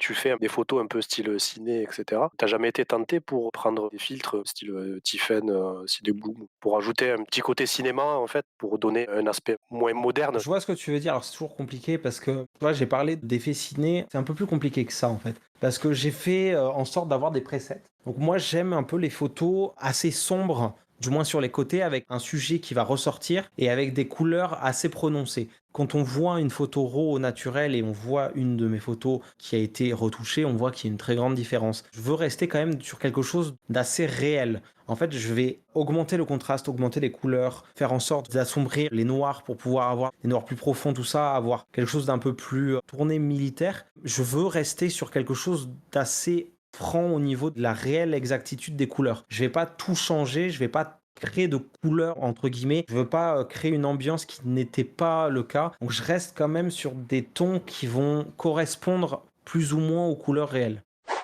On a vu le côté photographe, t'as bien parlé technique, il est un peu temps de voir ce petit côté influenceur. Alors Strix, tu vas me dire influenceur, j'utilise un gros mot parce que récemment t'as passé la barre des 1000 followers sur Instagram. Tu t'es lancé il y a quoi? Il y a 2 ans sur Insta à tout casser. Qu'est-ce que ça fait de passer cette barre symbolique pour toi? Même un peu moins. Alors en fait, je suis très peu réseaux sociaux. C'est fou quand même parce que au final, j'utilise maintenant beaucoup plus Instagram pour poster mes photos, mais je suis pas quelqu'un qui est attaché réellement aux réseaux sociaux. Mais j'ai maintenant ma petite routine de poster les photos, tout ça. Et c'est vrai que récemment, j'ai passé la barre des 1000 abonnés, surtout sur un thème comme ça, parce qu'on est un thème De niche. de niche, malheureusement, qui se fait énormément strike. Ouais, non, c'est plus Shadowban. Effectivement, bravo d'avoir passé les 1000 sans te faire bannir, quoi. Et surtout que certains posts ne vont pas être rediffusés au maximum de personnes parce que pour Instagram, bien sûr, je fais les guillemets, elles contiennent des armes, ce qui n'est pas le cas. Malheureusement, c'est vrai que c'est toujours compliqué parce que l'airsoft, faut le dire, ça ressemble, mais ce n'est pas des armes. Et c'est vrai qu'on est toujours contraint avec les réseaux sociaux sur ce genre de choses, ce qui fait que on a beaucoup moins de visibilité. Et pour moi, 1000 abonnés, c'est quand même un cap parce que j'ai commencé à zéro et j'ai 1000 personnes qui me suivent maintenant, donc c'est toujours appréciable. Tu disais arrêter de les diffuser au bout d'un moment, mais voire régulièrement ne pas être diffusé du tout. Vu que les bots sont de plus en plus efficaces et dès que tu postes maintenant, ils arrivent à dire non, parce que tu parles de ça, mais c'est con, il y a les hashtags aussi qui jouent en compte et certains hashtags peuvent te faire shadowban. Et il y a une semaine, tu as posté une photo avec un certain hashtag, c'était ok. Une semaine plus tard, tu le repostes avec le même, il est dans une blacklist, t'es shadowban, c'est terminé. Dès que tu as une photo qui a été traitée comme du contenu comme ça, ton compte est shadowban instant et t'auras beau faire tout ce que tu veux, c'est terminé. Et oui, c'est le problème malheureusement des réseaux sociaux. Tu es blacklisté, tu es le mouton noir, d'Instagram et bon nombre de Et encore heureusement, Insta, ils sont un peu plus ouverts, j'ai l'impression, que Facebook, même si c'est la même boîte. bah, pas tant. Mais j'ai l'impression qu'il y a moins de personnes shadowban côté Instagram pour l'airsoft que sur Facebook. Il y a une grosse vague qui est passée aussi, que ce soit Facebook ou Instagram. Il y a eu du shadowban, il y a eu des bans tout simplement.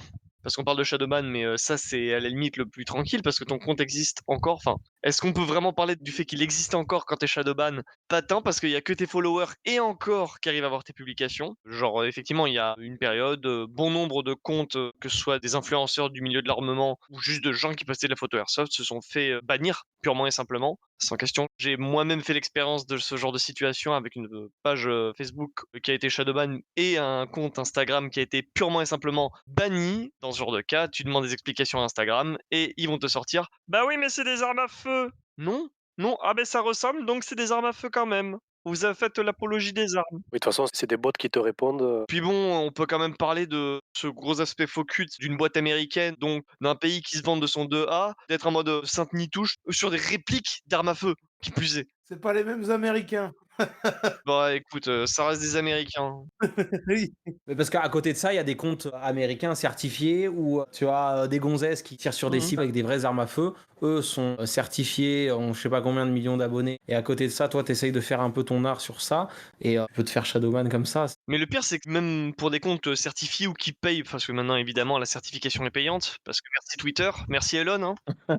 Mais c'est pas parce que tu as l'assertif que tu pas à l'abri de te faire shadowban. Nous, on parle des influenceurs, mais il y a aussi énormément de shops qui sont obligés maintenant de passer par, ce genre de réseau pour faire leur com, qui se font Ouais. complètement oublier. Quand tu es un influenceur, bon, bah, c'est dommage. Quand tu es un shop, tu dépends vraiment de ça pour, que ton activité, Et on croise les doigts pour que ça arrive pas à béton parce que ces 2 vidéos qu'il a faites pour l'instant sont excellentes. on croise les doigts pour toi. Oui, parce que là, bon, on parle d'Insta, de Facebook, mais bon, YouTube, c'est pas YouTube, mieux. c'est pareil, ouais. Et je sais qu'il y a beaucoup, notamment au niveau des influenceurs, quel joli mot, du côté de l'armement, notamment je pense à Paul Hénard qui avait essayé de mettre en avant des réseaux sociaux alternatifs. Bon, le problème c'est que ces réseaux sociaux alternatifs, en plus de ne pas prendre parce que c'est pas une solution, hein, c'est comme, dire, partez sur Dailymotion pour remplacer YouTube, ça change pas, ça changera rien. Et surtout, ce genre de réseaux sociaux était privilégié par des gens qui pouvaient enfin dire ce qu'ils pensaient tout haut. Est-ce que toutes les choses sont bonnes à dire? C'est pas le débat d'ici. En tout cas, Félicitations Astrix, j'avais pas vu que tu avais passé la barre des 1000 abonnés parce que bravo, ouais. Merci. en plus, Instagram a pas mal changé ces dernières années et met plus trop en avant, en fait, les photos parce que, ils essaient de concurrencer, TikTok, de toute façon, tout le monde essaie de concurrencer TikTok, de C'est nos vrai. jours en privilégiant les vidéos courtes et cetera et tu arrivé quand même à te faire, un minimum de place, d'autant plus que, c'est dans un marché de niche, donc c'est quand même assez restreint. Félicitations à toi parce que et c'est énormément de travail, mine de rien, tu progresses pas dans Instagram sans être, entre guillemets, «instagrammeur», en fait. Parce que Ouais, ah oui, complet. c'est pas seulement tu mets tes photos et puis basta, il faut C'est de la régularité, c'est de la communication. régularité, entretenir, faire des stories, c'est un boulot à part entière presque, quoi. Il y a quelque chose qu'on n'a pas mis en avant et je te vois beaucoup faire ça et c'est très cool parce que ça te permet de voir des choses, très sympas, mais il y a, toute cette partie réseautage aussi, hein. D'être dans des groupes, suivre des pages, qui se relancent entre elles et qui te permettent du coup de donner, en visibilité. Bon, des pages qui, si tu te fais shadowban vont te lâcher du jour au lendemain parce qu'elles veulent pas risquer la chose, mais bon, bah, c'est aussi le jeu malheureusement. Mais, c'est vrai comme le dit Homer, c'est au final, beaucoup d'investissement et beaucoup de temps à passer pour que ça marche. Et aujourd'hui, ce temps t'amène quand même de la reconnaissance. Comme tu disais, là, tu as été invité par une private organisée par la PLS, qui de mémoire est une équipe marseillaise, Exact. qu'on avait rencontrée à FAO 2. Exact, une partie, ouais. En fait, pour expliquer, c'était une private, donc c'est une partie qui est jouée, alors de ce que j'ai compris, un peu tous les ans, par plusieurs équipes assez connues. Il y a la PLS, la B23, il y a aussi Fred Airsoft Player, Popeye. C'est des gros joueurs en fait, c'est des gens qui sont assez connus un peu partout, qui organisent une partie entre copains. Ils aiment bien un peu ouvrir aux gens, mais sur Recommandation?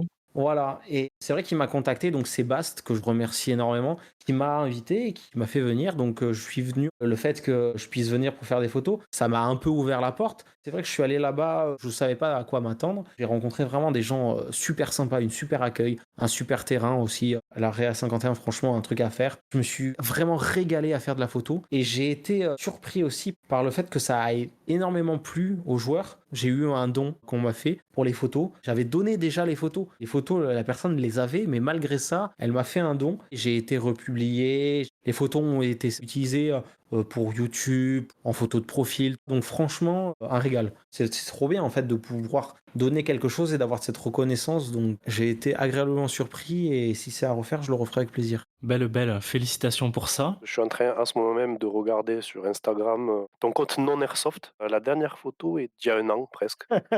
Donc est-ce qu'on peut conclure que tu fais que de la photo d'airsoft ou tu fais aussi un peu autre chose? En ce moment, oui. C'est pas voulu dans le sens où, pour l'instant, c'est vrai que je me suis vraiment concentré sur la photo d'airsoft, mais j'ai quand même envie de faire d'autres photos. Je peux aussi rebondir sur ce que tu fais toi, parce que tu t'es mis à la photo de rue, que je vois aussi à travers Instagram. C'est quelque chose que j'ai envie de faire et que c'est vrai que je fais pas. Donc bon, alors, c'est des excuses, mais je suis à la campagne, je suis loin des villes, même s'il y a des photos qui vont pouvoir être faites là où je suis, mais c'est vrai qu'il y a quelque chose que toi tu fais et qui m'intéresse, c'est cette photo de rue. J'aimerais me le faire. Pour l'instant, par manque de temps, j'ai un peu abandonné, mais c'est pas définitif. La photo d'airsoft, ça restera pour l'instant l'objectif principal, mais j'aimerais pouvoir travailler dans la photo. Et malheureusement, la photo d'airsoft, ça rapporte pas.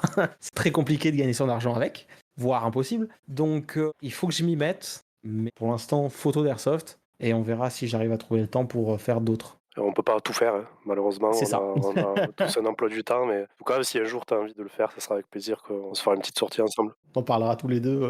C'est vrai qu'il y a des choses sur Toulouse qui m'intéresseraient et faire une journée photo, ça peut être vraiment sympa, je pense.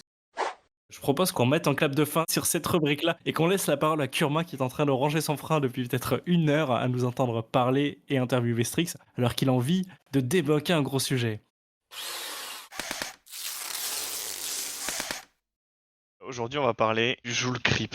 Vous avez probablement déjà entendu le terme. Si vous l'avez pas entendu, c'est pas trop grave parce que la plupart des gens qui l'ont entendu n'ont pas réussi à mettre ça sur quelque chose de concret. Parce qu'en fait, la plupart des gens expliquent pas comment les choses fonctionnent. Depuis certaines années, là, beaucoup d'airsofters disent il ne faut plus mesurer en FPS, il faut mesurer en joules. Alors pourquoi les gens disent ça? Est-ce que c'est vrai? On va commencer à la base de pourquoi déjà il y a un souci entre les FPS et les joules. C'est simple. Au départ, l'airsoft, c'est un sport qui vient du Japon et les premiers constructeurs, donc par exemple Tokyo Marui, ont souvent annoncé les puissances de leurs répliques en FPS. Tout simplement parce que au Japon, ils se basaient sur une bille standard qui était la bille de 0,20 grammes. Donc si on prend le poids de la bille plus les FPS, ça nous donne une puissance. En France, la loi, elle est basée sur des joules. C'est exactement la même qui est appliquée pour les armes à feu en France. Il y a des catégories et suivant les catégories, on n'a pas le droit de dépasser un certain nombre de joules. L'airsoft, c'est moins de 2 joules. Au-dessus de 2 joules, ça devient des armes. Pour que ça reste des jouets, qu'on puisse se tirer dessus entre nous tous les dimanches, pour les plus motivés, il faut que ça soit en dessous de 2 joules. Donc en France, effectivement, compter en FPS, c'est pas que ça n'a pas de sens, c'est que c'est plus compliqué en fait. Ça nous force à faire un calcul. Alors, ce calcul, on va le faire pour que tout le monde puisse comprendre. No. Donc le calcul, c'est tout simplement le calcul de l'énergie. Alors je vais pas m'engouffrer là-dedans parce que moi je suis pas physicien, je suis pas mathématicien et on va perdre tout le monde. Le calcul, je vais juste vous le donner. Donc c'est EC, c'est l'énergie cinétique, donc qui est calculée en joules, égale 1/2 fois masse, donc la masse du corps en mouvement, la bille, fois vitesse au carré. Alors, ce qu'on peut voir, même pour les moins mathématiciens d'entre nous, c'est que la masse et la vitesse ne sont pas gérées de la même manière. Donc là, vous pouvez faire le test. Pour ceux qui ont déjà des MOSFET Gate Titan, il y a une petite appli pour les régler. Pour les autres, vous pouvez la télécharger aussi sans avoir besoin d'avoir un MOSFET. Et dans cette appli, qui s'appelle GCS, Gate Control Station, je crois, vous avez un petit outil à l'intérieur qui s'appelle calculatrice ASG, qui vous permet de calculer votre puissance en fonction du poids de la bille ou de la vitesse. Vous avez aussi des outils sur Internet. Donc, on va illustrer le propos. La vitesse et la puissance n'augmentent pas à la même amplitude. Si vous prenez par exemple une bille de 0,30 grammes, là on met ça dans l'application 0,30 grammes. Si j'ai la vitesse de la bille, je la mets à 100 fps. Ça nous donne 0,15 joules. C'est ridicule. Si vous doublez cette valeur que vous mettez à 200 fps, au lieu d'avoir 0,30 joules, on double pas, on a 0,60. Donc en fait les joules montent plus vite que la vitesse en proportion. C'est ça le joule creep. Par contre, si on monte par exemple à 430 fps, on a 2 joules 62, donc on est au-dessus de la limite. Suivant le grammage, la vitesse à laquelle va monter les joules va être différente. Plus le grammage est élevé, plus les joules vont monter vite par rapport à la vitesse. Tout à l'heure, on a parlé de 0,48. Tiens, on va mettre du 0,48. Si je mets une bille de 0,48 à 300 fps, ça nous fait déjà 2 joules. Si vous mettez dans la même réplique, qui a le même volume d'air, une bille plus légère, elle va avoir moins de puissance derrière elle, donc moins de joules. Tout simplement parce que plus le grammage augmente, plus la vitesse à laquelle les joules augmentent est forte. Donc si on baisse le grammage, tout simplement les joules vont augmenter moins vite. C'est pour ça que calculer la puissance d'une réplique en se basant sur 400 fps à la 0,20,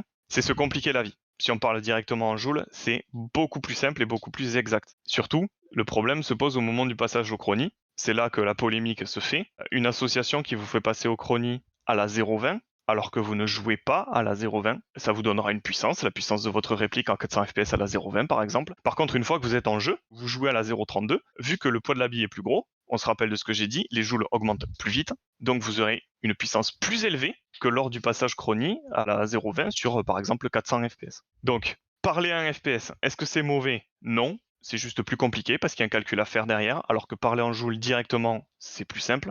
Par contre, le truc auquel il faut faire attention, c'est le grammage de la bille. C'est ça qui est important lors d'un passage chrony. C'est pas la vitesse, c'est pas les joules, c'est le grammage de la bille. Il faut obligatoirement passer avec le grammage de jeu, le grammage auquel vous allez jouer. Tout simplement parce que une fois qu'on a le grammage, le calcul se fait par rapport à ce grammage et on aura une hauteur de joules qui sera exacte avec ce que vous allez tirer. Est-ce que c'est suffisamment clair ou pas? Pour moi, c'est clair, mais bon. Je suis pas d'accord, mais c'est clair, quoi. Ah.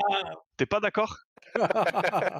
On peut parler déjà d'une précision, c'est parce que tu utilises le terme puissance, parce que c'est le terme qui est utilisé, mais c'est pas de la puissance, c'est de l'énergie. Oui, la puissance de l'énergie, entre guillemets, on va dire. Les joules, c'est l'énergie cinétique. Les joules, c'est de l'énergie, la puissance, c'est une énergie divisée par une unité de temps. Mais les gens utilisent le terme puissance, alors que le terme puissance, on ne devrait pas l'utiliser, on devrait utiliser le terme énergie. C'est du marketing. C'est du marketing, exactement. Il y a les gens qui sont en mode oui, moi le digital, alors qu'il faudrait dire numérique et je leur pisse dessus. Pour autant, tout le monde continue de dire ça. Digital, ça veut dire sur le bout des doigts. Oui, ben ça tombe bien, regarde là, quand tu scrolles sur ton putain d'écran, tu le scrolles avec ton doigt? Oui, sur la molette. Il y a utilisé le terme exact pour la photo, etc. Là, c'est des choses des qui ont abus des de réalités langage. concrètes. Oui, mais en termes physiques, ça peut avoir un sens tout autre. Oui, mais la plupart des gens, sur les terrains, les termes physiques, bon. Est-ce que déjà ils ont tous leur bac sur le terrain? Pas sûr. Ah, ça tire à balles réelles. Là, t'es à plus de 2 joules. Hein. Ce que les gens disent, sans vous expliquer, c'est pas nécessairement faux. Les gens qui vous disent, ouais, il faut mesurer en joules à la bille de jeu, au lieu de mesurer en FPS, c'est pas con en soi. Parce que effectivement, je vais utiliser le mot énergie pour faire plaisir à Monsieur Béton. L'énergie de votre réplique, il faut la mesurer en joules parce que c'est le plus simple en fait. C'est se compliquer la vie que de le mesurer en FPS. Du coup, effectivement, Déjà, les FPS, c'est système international. Enfin, oui, et normalement on devrait mesurer en mètres par seconde, mais bon, mesurer avec la bille de jeu, oui, je viens d'expliquer pourquoi c'était important. Mesurer en joules, c'est plus simple, mais par exemple me donne 400 FPS à la 0,20. Si j'utilise de la 0,20, ça me dérange pas d'utiliser ce genre de terme en fait. Je sais que ça fait 1 joule 5. Bon, maintenant effectivement quand on doit faire passer 60 joueurs qui jouent tous avec un grammage différent, si on a besoin de se taper le calcul à chaque fois, ça va être un petit peu relou. Donc autant parler en joules directement. C'est juste plus simple en fait, tout simplement parce que c'est en accord avec la loi française. Il y a une seule chose qui est fixe dans votre réplique, c'est le volume d'air, la puissance de la réplique. Le volume d'air, ce que ça va envoyer. Si on change le grammage, l'équation elle se comporte différemment, les joules augmentent plus vite que les FPS. C'est pour ça que on aura une réplique qui sera à 2 joules 3 si on met de la 0,40 dedans, mais qui sera à 2 joules si on met de la 0,25 par exemple. Je dis des trucs au pif, hein, c'est pas des vraies valeurs, ne me citez pas là-dessus, mais c'est ça le joule creep en fait. C'est le mec qui passe au chrony avec sa 0,20, il envoie 1 joule 5, dès qu'il est retourné pour grailler ses chargeurs, il met de la 0,38, et là, il balance 2 joules 8 sur ses potes, et ça pique très très fort. C'est ça le joule creep. en plus, il y a une notion qui est pas liée au joule creep, mais que les gens peuvent croire liée au joule creep. En sortie de bouche, tu as la même énergie avec une bille plus lourde ou moins lourde. Tu vas pas forcément avoir le même ressenti sur toi en tir à la même distance, parce qu'il y a aussi des notions de vitesse. Et vu que les billes lourdes vont moins vite, elles perdent moins de vitesse. Je vais y venir parce que tout ce débat, il m'amène sur la bille lourde. Est-ce que c'est une bonne idée ou pas? Ça fait longtemps que je fais de l'airsoft. Pendant 10 ans, facile. Tout le monde calculait un FPS. Les billes lourdes, c'était la 0,25. Ceux qui jouaient en 0,28, 0,30, c'était des ovnis ou des snipers. Personne se posait la question de changer de grammage, de calculer en joule ou rien du tout. Les gens, ils s'en battaient les couilles. Dernièrement, ça change justement. Il y a pas mal de gens qui se plaignent que tout le monde n'utilise pas ça maintenant. Et il y a cette mode de jouer avec des grammages de plus en plus lourds, tout simplement parce que les grammages lourds ont certaines propriétés qui sont différentes des grammages légers. On tire, on a l'impression que la bille part vachement plus vite. C'est vrai qu'en sortie de bouche, plus la bille est légère, plus elle va partir vite. Oubliez les joules. Vous faites une mesure en FPS avec de la 0,20. Mettons vous avez 400 FPS. Mettez de la 0,30. Votre bille, elle part à 330 FPS, un truc dans le genre. Il ira beaucoup moins vite. Alors les gens se disent, ah ouais, mais ma bille, elle va moins vite. Alors oui, c'est plus stable parce que la bille est plus lourde, mais ça va moins vite. Sauf que une bille qui est lourde va garder son énergie plus longtemps. Donc, vous pouvez faire le test. Il y a Chef Pampan, je crois, qui a fait une vidéo là-dessus, qui a fait le test. Ouais. À 40 mètres, comme ça tout le monde peut les toucher à peu près, vous tirez une bille de 0,20 à 400 FPS, donc 1 joule 5, vous envoyez ça à 40 mètres, elle va mettre, je sais pas moi, je dis une connerie, une seconde à arriver. Si vous tirez avec une bille de 0,30 grammes, elle va partir beaucoup moins vite, elle va partir à 330 FPS par exemple, mais elle va aussi mettre une seconde à arriver, tout simplement parce que elle va partir moins vite. Certes, elle va moins ralentir. Comparé à la bille de 0,20, 400 FPS, elle part super vite au départ et ensuite elle perd énormément de vitesse et énormément d'énergie. Ce qui veut dire que en sortie de bouche, vous prenez une 0,30 ou une 0,20 à 330 FPS, c'est la même énergie, c'est 1 joule 5. Vous la prenez en sortie de canon, ça vous fait pareil, ça vous fera pas plus mal l'un que l'autre. Par contre, à 40 mètres, la bille de 0,30 aura gardé beaucoup plus d'énergie et fera plus mal qu'une bille de 0,20. Ça reste raisonnable. Dans tous les cas, c'est en dessous de 2 joules. Il n'y a pas de souci. Donc, en partant de ce postulat-là, on se dit, bah attends, mais du coup, si la bille, même si elle va moins vite, au final, elle garde de l'énergie, donc elle ralentit moins, donc au final, le temps pour toucher reste le même, pourquoi ne pas monter sur des grammages énormes, style 0,45, etc., partir sur vraiment des billes très lourdes, et donc du coup, très stables, parce que oui, plus la bille est lourde, plus elle est stable, notamment par rapport au vent, pour tirer à travers les feuilles, s'il y a de la pluie. Alors perso, moi, dès qu'il y a pluie, je me cache. Pourquoi ne pas jouer avec des billes vachement plus lourdes? Ça peut être sur le papier une bonne idée, mais ce n'est pas une bonne idée. Tout simplement parce que, suivant la réplique que vous utilisez, il y a des contraintes mécaniques qui vont entrer en jeu. Je vais m'expliquer. Par exemple, je prends une réplique que certaines personnes utilisent comme DMR, la M16. La M16, elle a 510 de canon, donc 51 cm de canon, mais elle a une gearbox classique. Un piston tout à fait classique avec une compression tout à fait classique, un volume d'air tout à fait classique. Le problème de cette réplique, c'est que honnêtement 510, je pense que c'est le maximum que vous pouvez avoir sur ce genre de mécanique, donc une mécanique de base, sans tomber à court d'air en fait. Simplement parce que le canon il a un certain volume, tout l'air que vous allez envoyer dedans via votre piston, globalement le volume il faut qu'il y ait un peu plus d'air dans le piston que dans le canon. Sinon votre bille elle ralentit, elle a plus d'air, elle tombe. Le problème des billes lourdes, c'est que c'est des billes qui sont plus difficiles à pousser. Tout simplement parce qu'elles sont plus lourdes, il y a plus de résistance, c'est comme ça. Cet air dans votre canon, il va se comprimer. Et une réplique avec un canon long, qui a un volume d'air qui est un peu limite, Si jamais vous mettez des billes trop lourdes dedans, il y a un moment où elle va s'étouffer. Elle va plus avoir assez d'air pour pousser la bille efficacement. Et vous pouvez faire le test si vous avez une M16 chez vous. Moi, j'en ai une. Vous tirez à la 0,20, à la 0,25, à la 0,30, à la 0,32, 35. 35, ça n'existe pas, mais 36, etc. 35, ça existe. 35, ça existe, mais c'est pas courant. Tout va aller bien, les joules vont augmenter, parce qu'on augmente le grammage de la bille. Et puis au bout d'un moment, là, les joules, ils vont descendre. Pourquoi? Parce que vous avez atteint la limite de votre réplique, tout simplement. Il y a aussi un autre truc à prendre en compte, c'est que lever une bille lourde, ça veut dire un bon gros hop-up. Plus vous mettez un effet hop-up, plus ça ralentit la bille, il y a plus de friction. Donc, suivant votre réplique, il y a un moment où la balance va retomber dans l'autre sens et où les joules vont chuter. Vous pouvez voir ça sur certaines vidéos. J'étais tombé sur une vidéo d'un mec qui avait un SR25 RS, très grosse erreur, ceci dit, qui faisait les tests justement avec les grammages pour essayer de trouver celui qui portait le plus loin et qui avait la meilleure balistique et qui conservait le plus de joules. Et bien globalement, il allait jusqu'à 0,43 et globalement, le grammage qui marchait le mieux sur sa réplique, c'était 0,36. Tout simplement parce que au-delà de 0,36, sa réplique commençait à s'étouffer. Donc les billes lourdes, oui, mais c'est pas magique. Il y a une limite à ce que votre réplique peut délivrer. Chaque réplique va être différente à ce niveau-là, ça va dépendre du volume d'air, ça va dépendre de plein de choses, ça va dépendre de votre hop-up, etc. Si vraiment vous voulez maximiser les performances de votre réplique avec un grammage, je suis désolé de vous annoncer ça, mais vous allez devoir acheter un sachet de billes de chaque grammage, ça va vous coûter une blinde, et vous allez devoir tester vous-même, avec un chronique qui se règle au grammage près, pour essayer d'avoir les joules, etc. Parce qu'il y a une seule chose qui ne va pas bouger dans votre réplique, c'est la compression d'air. Alors, le HPA, c'est peut-être un autre sujet. Il me semble qu'on peut augmenter la compression d'air avec le HPA. Je sais pas trop. Le HPA, c'est pas trop mon domaine. Faites attention à ce qu'on vous dit. C'est pas nécessairement faux, mais je conseille à tout le monde d'aller le vérifier soi-même. Il y a des applis pour ça. Vous pouvez toujours tester. Vous allez sur votre terrain, vous achetez des billes, partagez. Au pire, vous dites à l'assaut, s'il y a plusieurs qui veulent tester, vous partagez l'achat de 5-6 paquets de billes pour tester. Ne prenez pas pour argent comptant tout ce qu'on vous dit sans vous l'expliquer. Le but, c'est de comprendre pourquoi c'est comme ça. Donc, pour les passages chroniques, les grammages, tout ça. Suivant l'endroit où t'es, suivant le temps qu'il fait, pour le sniper golf, on était en haut d'une montagne. Je peux te dire que mon SRS que je connaissais par cœur n'avait absolument pas le même comportement. Le joint est chaud, le joint est froid, enfin... L'humidité, le froid, le chaud. Ah oui, ça joue beaucoup, hein. La différence de pression, t'es pas à la même hauteur, ça joue énormément. Eh ben oui, quand on parle de température, mais du coup, c'est aussi lié à la pression, parce qu'on est en général sur une pression standard. J'étais quand même assez précis sur du 70-75 mètres, et c'est une honte de dire ça, mais ma bille tombait à 50 mètres. Ouais.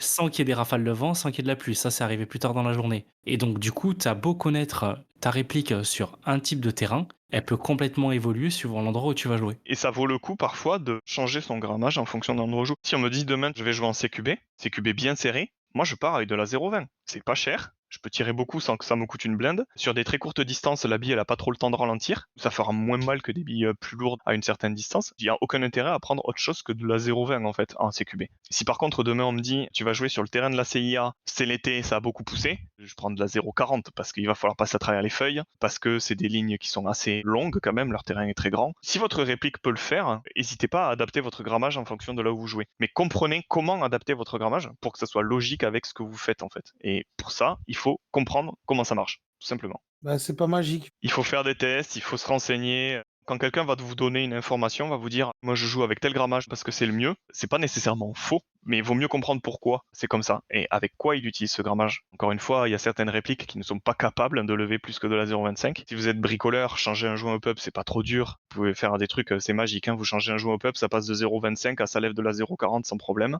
Maintenant, faut savoir le faire. Par exemple, j'ai joué pendant des années à la 0,23. À la 0,28, c'était les deux grammages parce que je voulais être casse-couille et pas jouer à la 0,25 comme tout le monde. 0,23 sur les répliques assez courtes, etc., qui n'ont pas des hop-up phénoménaux. 0,28 sur des répliques plus longues qui sont capables de gérer des grammages un peu plus hauts. Pendant des années, on jouait à ça tout simplement parce que on savait même pas que les billes lourdes c'était si bien que ça, quoi. Et comme tu dis, ça dépend de tout. C'est comme la voiture, ça dépend du pilote. Exactement. Et ça dépend de où vous allez rouler, quels pneus vous mettez, etc. Et là, les répliques, c'est pareil. Et c'est pour ça que tu as toujours ta phase de test avant, sur le terrain, histoire de savoir ce que tu vas faire. Les conseils, c'est bien. Vérifier les conseils, c'est encore mieux. C'est un magnifique mot de fin, là, Kurma. Qu'est-ce que t'en penses? Moi, ça me va. J'espère vraiment que j'ai été clair. C'est un sujet qui est pas facile. Il y a beaucoup de choses à prendre en compte, surtout qu'il y a des clans qui se forment, ceux qui fonctionnent encore à l'ancienne et qui en ont un peu ras le cul qu'on leur dise qu'ils fonctionnent pas de la bonne manière. Ceux qui sont persuadés d'être dans le vrai avec la nouvelle manière sans se rendre compte qu'en fait, c'est juste une conversion à faire. J'espère juste avoir été un petit peu clair J'espère que tout le monde a compris.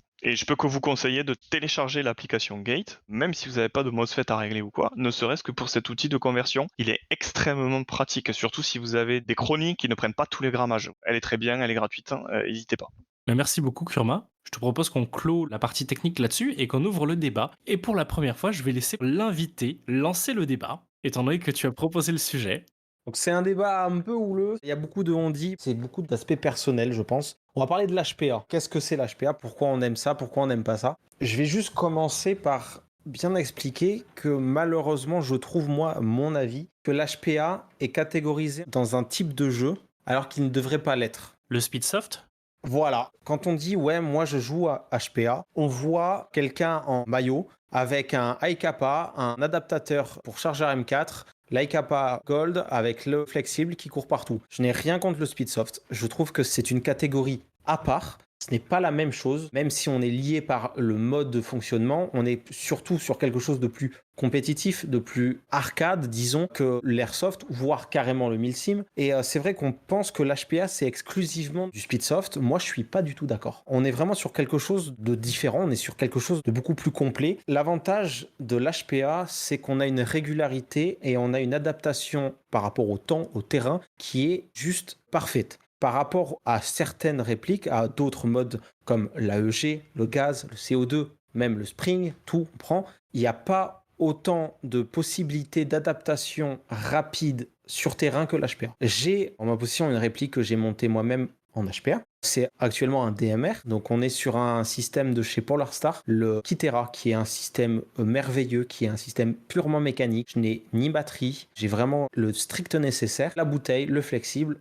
et le kit. Et ce qui est super, c'est que je peux aller dans un terrain, je peux jouer à 1 joule, je m'adapte au grammage pour faire un fusil d'assaut, ou carrément monter, jouer à 1 joule 7. Actuellement, je joue entre la 0.32 et la 0.36, selon le budget surtout, et je peux jouer en DMR. Et ça, c'est seulement l'HPA qui peut le faire aussi facilement, parce que nous avons une molette de réglage qui permet de passer d'un joule à 1 joule 7. Après, selon la configuration, ça dépend parce que le canon est au peuple. Mais disons que dans un aspect global, on arrive quand même à s'adapter facilement au terrain. Il pleut, il neige, il fait 40 degrés à l'ombre. Je n'ai pas eu un seul problème de régularité. C'est un truc de fou. On prend du gaz l'hiver avec un GBER, faut le vouloir. Pareil, le CO2 l'été, ça tape fort. Alors que là, on peut s'adapter. Franchement, c'est quelque chose de complet. Alors, par contre, on n'est pas sur quelque chose de milsim. On a du poids à l'arrière. Je ne suis pas d'accord avec toi sur l'aspect milsim, Strix. Il existe des systèmes de HPA à base de cartouches de CO2 qui peuvent disparaître dans les crosses des répliques. C'est ça. On voit souvent ça sur des répliques de sniper. C'est ça. Alors, ça fait pas longtemps où vraiment ça commence à s'implanter. Je voulais en parler après. Mais disons que dans l'HPA que tout le monde connaît, tout le monde voit une bouteille, une ligne et la réplique. Je suis d'accord dans le sens où en milsim, tu cherches Le réalisme, l'authentique. Donc oui, c'est pas réaliste. Mais ça veut pas dire que c'est pas de l'airsoft. C'est pas au speedsoft. Donc pour moi, l'HPA, c'est un mode qui peut être adapté au speedsoft comme à l'airsoft. Peut-être moins en milsim, malgré qu'il y a des nouveaux systèmes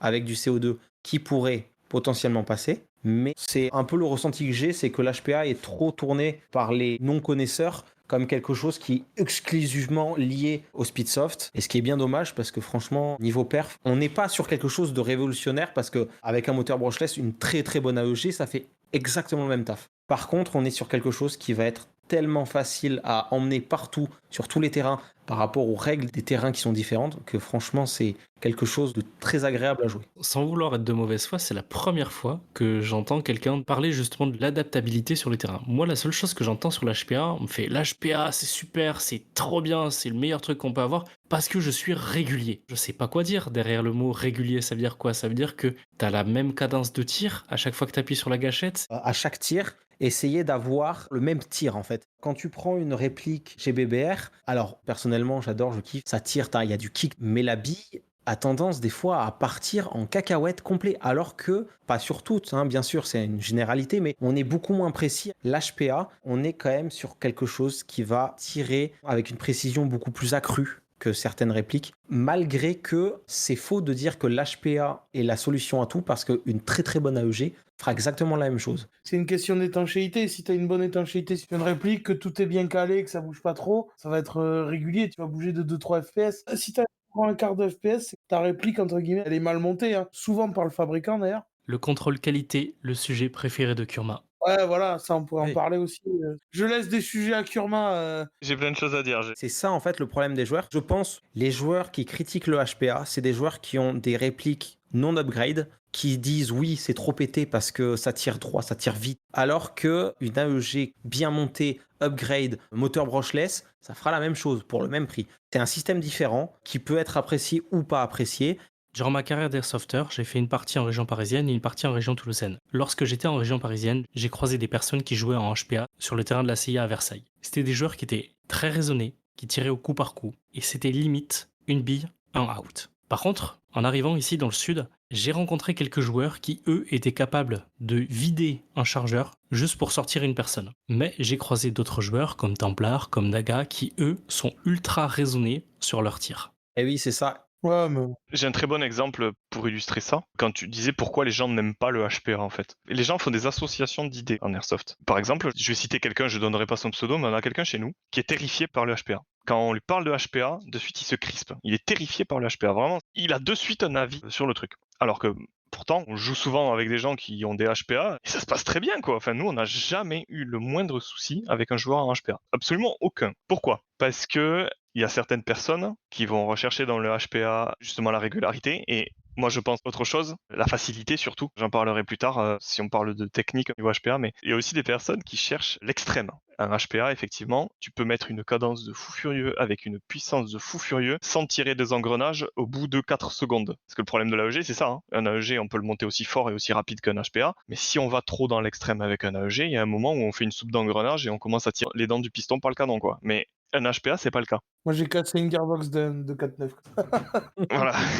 On en avait parlé. La particularité du HPA, c'est que c'est très fiable et qu'on peut faire ça. Il y a des gens qui vont rechercher ce côté extrême, bien sûr sans jugement aucun, parce que ces gens-là, c'est des cons, et ces gens-là, ça se traduit dans leur façon de jouer, en mode veulent lâcher les plus grosses rafales possibles, qui font le plus mal possible sur des gars qui comprennent rien à la vie. Ils viennent faire leur première partie, ils ont une réplique de lock, t'as un mec qui sort avec un HPA, qui lui arrache la couenne en lui vidant un demi-chargeur très très vite, très très fort. Et ça, c'est des choses qu'on a beaucoup vues sur YouTube notamment, parce que ces gens-là, ils sont très fiers d'arracher leurs potes avec leur HPA. Mais en fait, si le HPA n'existait pas, ces gens-là, ils feraient exactement la même chose avec des AEG ou avec des GBBR. C'est pas un problème technologique et de mentalité. Là, tu prends l'exemple, mais c'est surtout de l'airsoft à l'américaine où bah, les mecs se disent ouais, on est 1000 sim, on est 1000 sim, ouais, tu les vois jouer. C'est des speedeux avec du cry précision et du ferro concept, quoi. C'est bien, hein.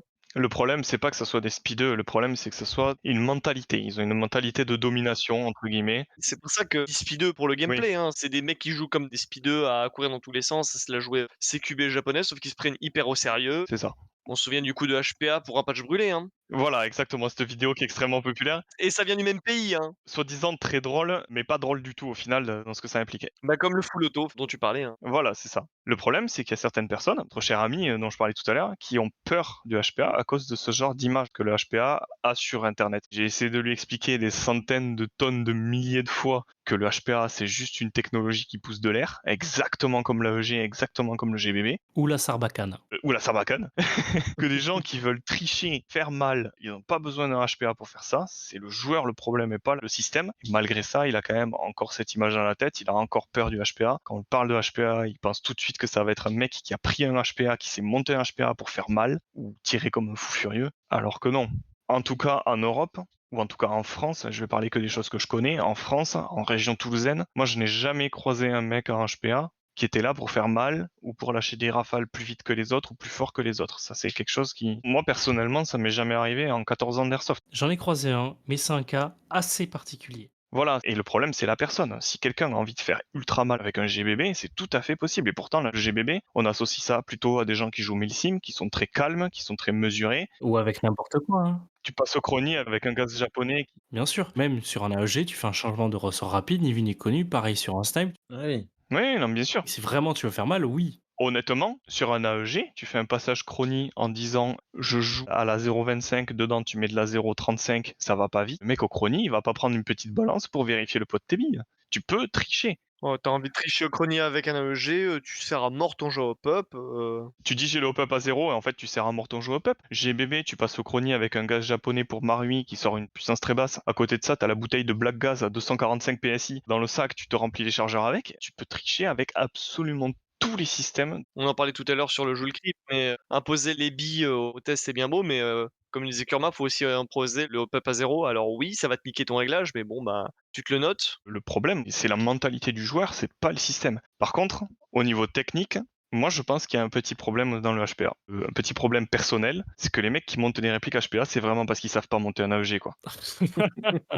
Ça, c'est le jugement personnel. Non, il y a un petit problème que je trouve au HPA, c'est que le HPA, il a un seul avantage que les autres systèmes ne peuvent pas avoir. C'est pas l'adaptabilité, c'est pas la régularité, parce qu'avec un AEG très bien monté, on arrive au même perf qu'avec un HPA. Le problème du HPA, c'est le silence. C'est le seul système qui te permet d'avoir une réplique quasiment silencieuse, quand tu as la portée. Mais à contrario, t'es encombré parce que tu as un minima inflexible et une bouteille dans le dos. Voilà, mais ça ne te gêne pas trop pendant le jeu. Quand tu as la puissance, quand tu as la portée, quand tu as la précision, quand tu as la fiabilité, quand tu as la performance et que en plus tu as le silence, effectivement tu as un avantage par rapport aux autres. Parce qu'un AEG peut avoir exactement tout pareil, mais pas le silence. Le GBBR, j'en parle même pas, parce que le GBBR, le silence, c'est hors de question, et la régularité, le système fait que tu ne peux pas être parfaitement régulier. Donc effectivement, le HPA, pour les gens qui sont très compétitifs ou quoi, effectivement, le HPA peut avoir un avantage injuste par rapport aux autres, c'est selon moi le silence. Personnellement, j'ai jamais eu de problème avec ça, étant donné qu'on joue sur un terrain avec des lignes très ouvertes, que tous les gens qui jouent chez nous crient comme des porcs pour communiquer, ou juste pour crier parce que c'est rigolo. Donc le silence, c'est pas trop le genre de truc qui m'a gêné dans ma vie d'airsofter, quoi. Mais je peux comprendre qu'effectivement,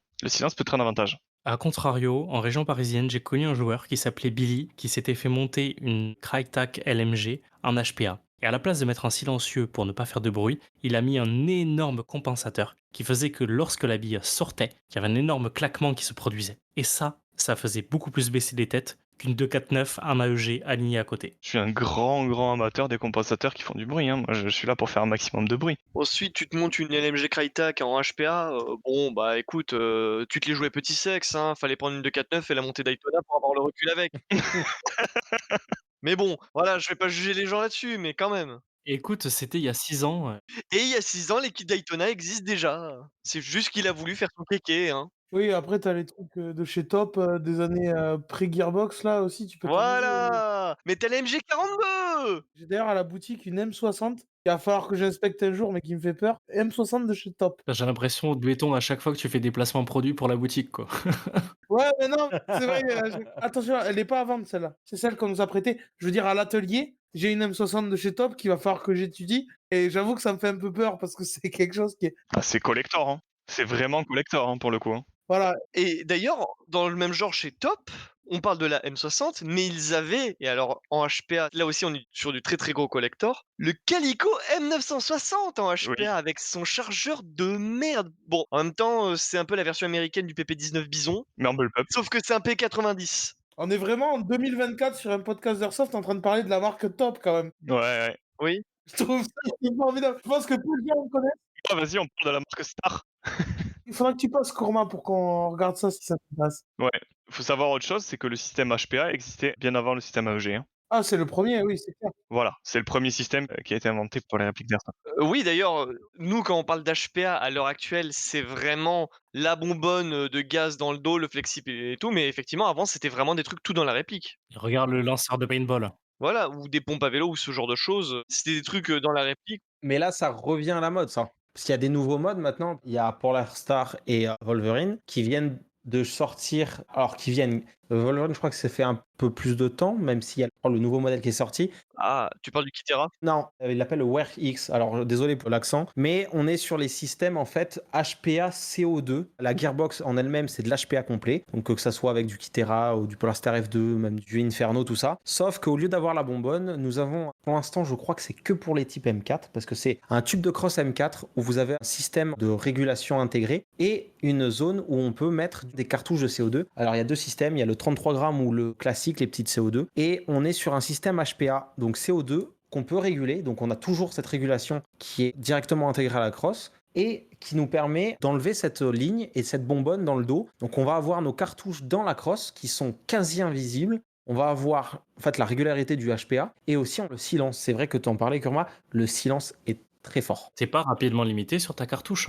Alors, toujours pareil. C'est 140 billes, hein. Je dirais que quand on prend les premiers systèmes, c'est sur les petites cartouches, on est limité. Après, sur la 33 grammes, on commence déjà à faire quelques chargeurs. Alors, oui, on va pas courir dans tous les sens comme au Speedsoft avec ça. On va être plus sur une base d'HPA tournée hors Speedsoft. On est vraiment sur quelque chose de beaucoup plus classique. Avec des tirs plus raisonnés.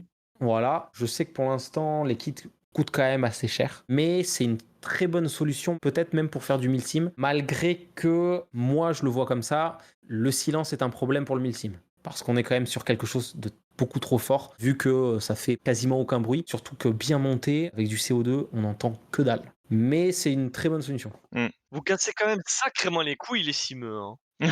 En toute amitié, hein, mais je me souviens quand même quand MKTMWS est sorti. Ouais, mais qu'est-ce que c'est que ce système pas réaliste? On s'en fout, c'est en interne. Va baiser ta mère. Quelle vulgarité. Pardon. Ce que je te propose, Red, c'est qu'on invite un jour un vrai milsim et qui nous parle de la pratique comme un jour, on invite un vrai speedsofteux. Ah, mais ça, je suis trop chaud, hein. Je te le dis, il y aura du débat parce que je me suis pris le bec avec. Mais je suis pas contre le milsim, je crache sur tout le monde, moi, même moi-même, donc y a pas de souci, hein. Je crache même sur mon binôme. Malheureusement, oui. Mais qui ne crache pas sur son binôme? Non, mais même sur moi-même, hein, je suis prêt à me défoncer la gueule pour me mettre face à mes contradictions. C'est juste que dans l'airsoft, on se fait quand même chier à des moments pour pas grand-chose. Mais pas que dans l'airsoft, c'est purement français. Oui, mais là, je parle vraiment de l'airsoft. Comme elle disait tout à l'heure dans sa rubrique, il y a une époque où on mettait des billes, on s'en battait les couilles du grammage et on allait jouer. Et maintenant, c'est attends, mais aujourd'hui il pleut, il y a genre 5 mètres secondes de vent, je vais mettre de la 0,43 comme ça, oui. Je vais mettre une 11,1, 20 millisecondes, mon cul.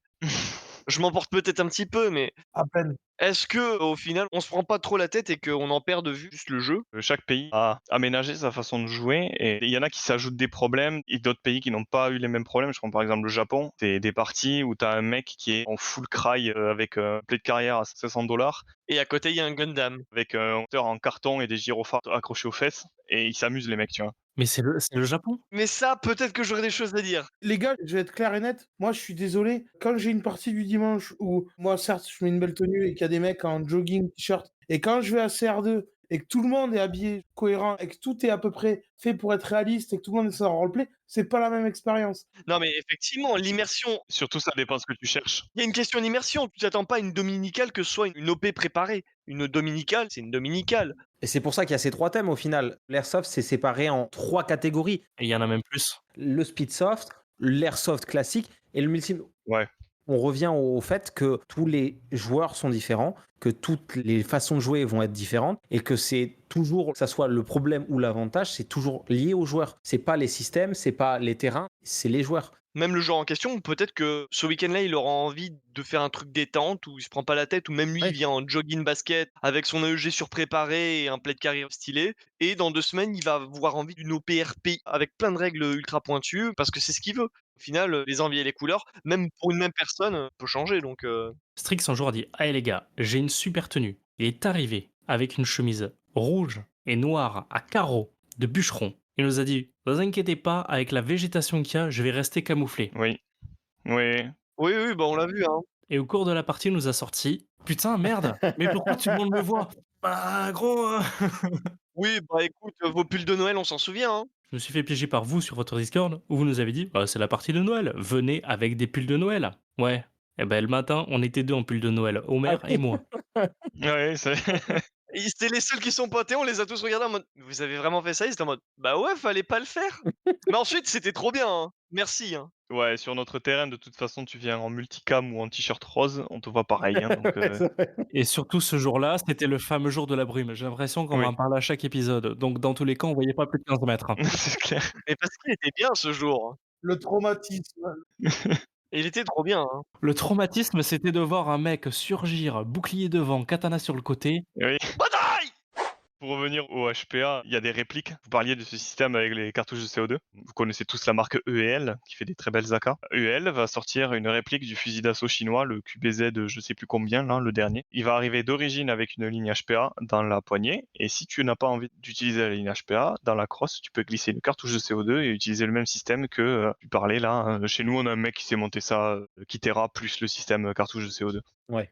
Et depuis, vous avez perdu votre autre joueur qui a peur des HP. Non, mais lui, de toute façon, il a déjà perdu. Voilà, c'est ça l'hypocrisie du truc, c'est que vu qu'il n'a pas la bonbonne, il s'est dit: «Non mais ça va, c'est que du coup par coup avec le Kitera». C'est la même chose, c'est un HPA frérot. C'est exactement la même chose. C'est pour ça que le traumatisme est souvent infondé, je trouve. Tu parles du Kitera, mais avant ça, il y a 3-4 ans, peut-être 5, il y a Tipman qui est à la base une marque, de paintball, qui avait sorti une M4 Airsoft, HPA CO2, où en gros soit tu avais des chargeurs avec 2 cartouches de CO2, soit tu pouvais lui brancher un flexible. C'était l'une des premières répliques hybrides et pourquoi ça a pas si bien Des trucs novateurs en airsoft qui n'ont pas bien marché, il y en a malheureusement énormément. La projection magnétique. J'en reviens à l'image qu'on avait tout à l'heure, c'est vrai que quand l'HPA est arrivé en France, il y avait ces trucs de ricains qui font les débiles, mais je me souviens que le premier shop à avoir vraiment diffusé du HPA, c'était, JB Airsoft. Je sais pas si ce nom vous parle? Ouais, Red, tu vas rire. C'était ma boutique quand j'étais en région parisienne.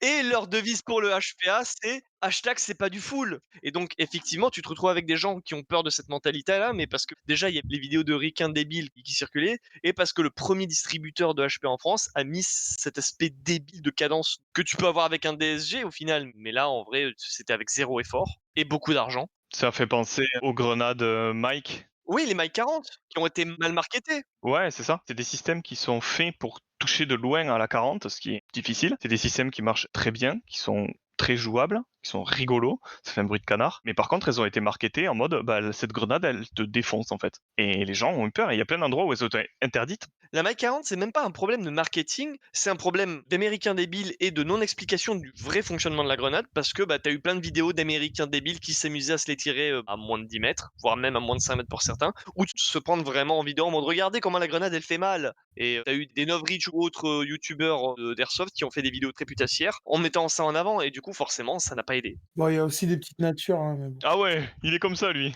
Ah, mais non, mais j'ai pas envie d'en parler aujourd'hui. Bref, j'ai pas envie de me mettre dans la sauce, d'accord? Et d'ailleurs c'est pour ça que les Master Mic sont sortis après la Mike 40. Oui.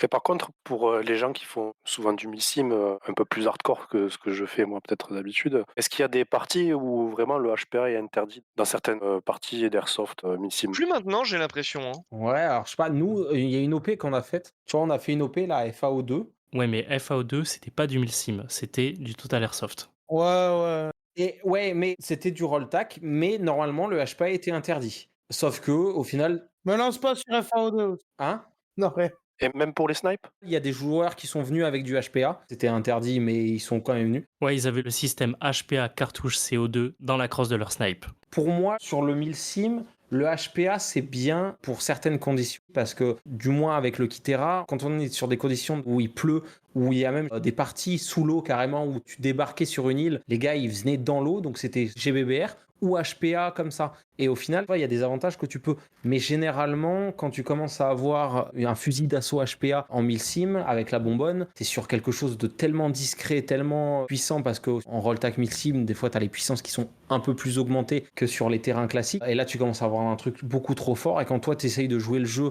avec une AEG classique, tu te fais un peu rouler le cul quand même. Mais bon, Oui, ça d'accord, mais je pose un peu la question aussi, parce que mon collègue, Naga, que vous connaissez un peu tous, Oui. il joue principalement avec, son snipe, HPA quand il marche, petit chambrage à distance, bisous Naga. On essaye de se rapprocher, du monde, milsim, même si c'est pas du milsim hardcore dans cet état d'esprit-là, et des fois, Psychote, il se dit un peu: «Ouais, est-ce qu'ils vont m'accepter avec, le snipe HPA?» Et à mon sens, les répliques longues HPA, on pourrait tiquer, mais après, pour le snipe, moi, je vois pas d'inconvénient, quoi. Pendant que tu parlais, Omer, je suis allé vérifier le règlement ACP et le règlement RSI-CO, version 5. Je n'ai rien vu mentionnant les HPA. J'interprète les règlements de la manière suivante. Le HPA est autorisé, mais il doit pouvoir disparaître dans le corps de la réplique de manière à ne pas ruiner l'authenticité de cette dernière et l'immersion des autres joueurs avec qui tu joues. Mais du coup, cette question était un magnifique transfert pour la prochaine rubrique animée par Béton. Ah ouais. Parce que du coup, Béton, tu vas peut-être pouvoir parler des OP organisés par le MOS. De toute façon, il y a 3 gros pôles, on va dire.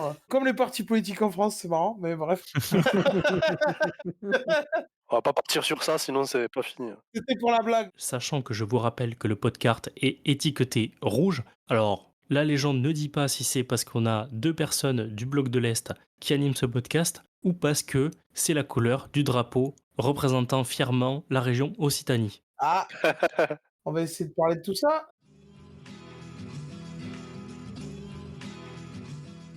La chronique va être rock'n'roll, pas forcément très organisée. Du coup, je reviens d'une OP du MOS, un groupe dont je parle souvent, avec qui je traîne beaucoup, qui est un groupe de milsimers. Enfin, c'est là où il y a des débats et où on a eu des débats virulents avec certaines personnes de certains Discord sur le terme milsim, qu'est-ce qui est milsim, qu'est-ce qui l'est pas. Pour certains, le terme ACP, c'est la frontière du minimum de ce que devrait être le milsim. Pour d'autres, c'est plus une démarche de réalisme, etc. Donc, chacun peut s'approprier le terme. Bref, il y a beaucoup de débats là-dessus. Mais en gros, ce groupe-là, il fait ce que certains appelleraient du roll-tack, d'autres appelleraient du milsim, ce que certains appellent maladroitement du Total Airsoft, mais bon, ça, j'en reviendrai pas non plus. Je vais pas lancer 10 polémiques par minute. Donc, ils ont fait une OP de base qui s'appelait Call Response, qui était une OP sur un terrain qui est beaucoup utilisé, notamment par Bassin Airsoft aussi, c'est pour ça qu'on en parle, d'un propriétaire de véhicule. Une OP qui a fait grand bruit, notamment aussi pour certaines retombées, du coup, qui contrôlent beaucoup plus des sorties, des photos, parce que les joueurs ayant des tenues plutôt réalistes et se mettant dans des contextes, etc.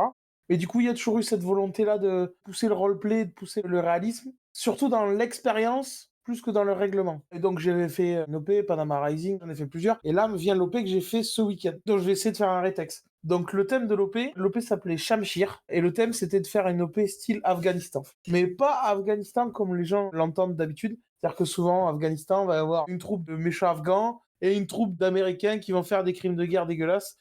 L'objectif, c'était vraiment de faire que des Afghans. Ils ont réussi à trouver un beau terrain En Ile-de-France? en Île-de-France, voilà, à proximité de l'aéroport Charles de Gaulle. C'était un terrain pour des 4x4, donc il y avait une énorme zone en sable qui pouvait laisser penser à un désert.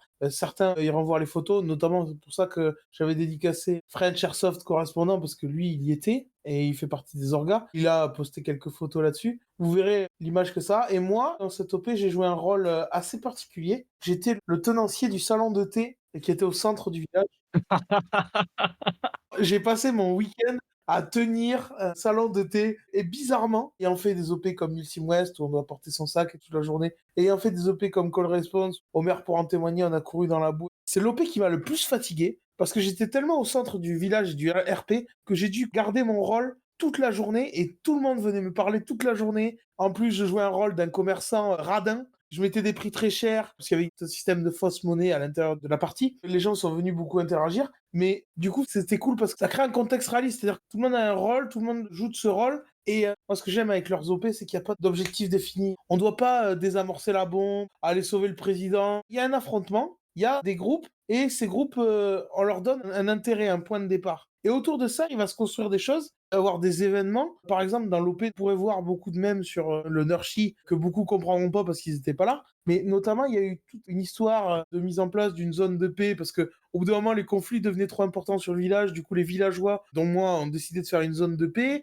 Il y a eu un système d'élection. Il y avait un candidat qui était plutôt lié aux rebelles, un candidat qui était lié aux talibans, qui vraiment soudoyait les gens avec des mallettes d'argent et une élection où vous étiez poussé à voter pour un certain camp plutôt qu'un autre. Voilà, plein de scènes comme ça. Il y avait notamment quelqu'un que je salue qui était habillé en femme voilée. En tout cas, il y a des gens qui ont tenu leur rôle tout le week-end. Avec cette chaleur sous un costume de femme voilée et tenir le rôle pendant tout le week-end, je tire mon chapeau à ce joueur-là. J'avoue, j'ai du mal à décrire ce qui s'est passé parce que, encore une fois, c'est toujours une histoire d'ambiance. Vous vous prenez au jeu, même les gens qui sont plus ou moins roleplay se prennent au jeu, construisent un personnage. Moi, c'est ça que j'aime, c'est là que je kiffe. C'est quand vous avez tiré 3 billes dans le week-end et qu'en fait, c'était une des meilleures parties de votre vie, quoi. Et du coup, Béton, en tant que bon gérant d'un salon de thé, combien de thé as-tu préparé durant tout le week-end? Combien de thé? Oh, déjà, j'ai nourri tout le monde le vendredi soir, parce qu'en gros, j'étais pas dans l'orga du MOS, mais j'étais une sorte d'orga, en fait, hein, on va pas se mentir. Et le thé, moi, je me suis arrangé pour justement trouver des PNJ qui avaient pas trop fixé leur rôle pour les mettre en serveur. Et vu que moi, j'étais le vieux gronchon, je restais assis sur une chaise et je râlais. Notamment, notre ami déguisé en femme voilée a fait toute la vaisselle. Ah bravo, bravo. L'Afghanistan, c'est pas le meilleur endroit pour défendre les droits des femmes. Enfin, ou alors, c'est plutôt l'endroit où il faudrait fortement aller défendre les droits des femmes. Bref. Et comme à la fin, comme toujours, il y avait un jeu concours pour gagner du gear, des répliques, avec leurs partenaires classiques. Je sais pas si Occasion Airsoft avait un cadeau, mais il y avait une réplique d'AK, il y avait des gilets fournis par Soyuz Gear. Pour comprendre ce que c'est stoppé, le mieux que je vous conseille, c'est déjà d'aller sur le Discord du MOS, c'est peut-être d'aller chercher les Instagram des gens dont on a parlé, puis aller leur parler. C'est des gens qui sont beaucoup sur le Discord. Et si vous avez des questions sur leurs OP, ils peuvent vous en parler. Bon, nous, on a un projet de faire une OP peut-être plus classique avec le kart. Ça pourrait être aussi sympa, vu que tu as des connexions avec eux, de peut-être organiser conjointement quelque chose dans le sud. Parce que bon, on en avait parlé un peu, je voulais venir, mais bon, c'est un peu compliqué en ce moment. Mais moi aussi, j'aime beaucoup cet état d'esprit-là, un peu roleplay. Et ça pourrait être sympa d'essayer peut-être d'organiser quelque chose avec eux dans le coin. Je pense que ça pourrait plaire à beaucoup de monde. Et le Moss était partant pour descendre pour Battle Squad qui devait se dérouler sur 2 jours, hein. De base, ouais, ça peut nous permettre d'en parler. Battle Squad, c'est vrai que je voulais en parler. Il y a eu un souci, notamment au niveau des inscriptions, qui était un peu trop faible pour cette édition, d'après ce que j'en ai compris. Battle Squad a été reporté en mi-septembre, fin septembre. Il y a une version de 1 jour qui aura lieu le 28 septembre et le OP de 2 jours, elle, est reportée au 16 et 17 novembre. Voilà, donc renseignez-vous là-dessus. Toujours un projet très intéressant, qui est plutôt axé gameplay, pour le coup. Quelque chose d'intéressant. Moi, c'est des choses sur lesquelles je cherche à m'améliorer, et c'est typiquement le genre d'OP qui peuvent vous aider à ça. Béton, on sent que tu as encore beaucoup d'émotions dans ta voix. Pour les auditeurs, on enregistre 2 jours après l'OP. Du coup, si jamais il y a des auditeurs ici qui n'ont jamais entendu parler du MOS et qui souhaitent intégrer ce groupe, comment s'y prennent-ils? Est-ce que c'est un groupe qui est plutôt fermé? Comment ça se passe? Est-ce qu'il faut faire des preuves? Ou au contrario, est-ce que c'est un groupe qui est complètement friendly? Ce qui se passe, c'est que leur système d'inscription est à la fois très ouvert et très sélectif. Je le trouve très bon et je pense que les gens devraient s'en inspirer. Peu importe qui vous êtes, vous devez respecter, Un formalisme? voilà, notamment en publiant une photo de votre tenue. Et du coup, si vous êtes dans la bonne attitude et que vous suivez les règles du jeu, que vous mettez une tenue en cohérence, j'ai connu des gens qui ont commencé au MOS, des très jeunes, qui ont commencé leur première partie en allant là-bas. Ok. Et qui, du coup, parce que investi, s'étant renseigné, avait fait une inscription et une photo d'inscription qui était jolie. Si vraiment ça vous gêne de la publier sur un groupe public, je crois qu'ils peuvent s'arranger avec vous, Pour la faire par Messenger? il me semble. En tout cas, ce système est bon parce que justement, c'est pas fermé aux gens. Alors, ce sera plus facile pour vous, si vous respectez parfaitement les règles, de vous inscrire. Et si vous les respectez pas, tant pis. Mais par contre, à l'inverse, si vous êtes un débutant, que vous faites vos recherches, que vous allez un peu sur le Discord, que vous posez 2-3 questions par-ci par-là, que vous alliez pas vous inscrire direct sans réfléchir, et que vous faisiez en sorte que ça respecte les règles qu'ils demandent, vous pouvez y aller les yeux fermés. Et il n'y a pas de souci. C'est pas des groupes privés où justement ils ont voulu ça parce qu'ils en avaient marre de ce côté très fermé. Vous voyez, il y a des gens qui disent qu'il y a 150 milsimers en France et pas plus, et que le milsim c'est que comme ça, et qu'il faut s'inviter en privé. Et quand on leur dit, ouais, mais les gars, vous allez mourir, ils me disent, oh, c'est pas grave. Bref, moi je trouve pas ça cool. Là, c'est quelque chose qui essaie de se partager, de se publier, tout en restant sélectif. Parce que si on permet à tous les gens qui ont juste une tenue française en CE et un porte-plaque basique de venir, ça va vite casser l'ambiance. Attention, encore une fois, c'est pas parce que vous avez du matériel pas cher que votre tenue est pas belle, et c'est pas parce que vous avez du matériel cher que votre tenue est belle. Ça peut aider, mais pas que. Il y a tout un art de monter une tenue propre, de répondre au final, c'est quelque chose de plutôt ouvert. Il faut juste aller se renseigner. Je pense que je vais en rester là sur l'OP du MOS. Merci Béton, je vais rapidement reprendre le flambeau pour parler d'une OP qui se situera à proximité de chez nous et qui est organisée par l'AREA 51. Alors je suppose qu'au moment où je parle, et lorsque Griffon a dû ouvrir les inscriptions, l'OP a dû être complète en moins d'une heure, mais je trouvais qu'elle était à mettre en avant parce qu'il y a un côté caritatif.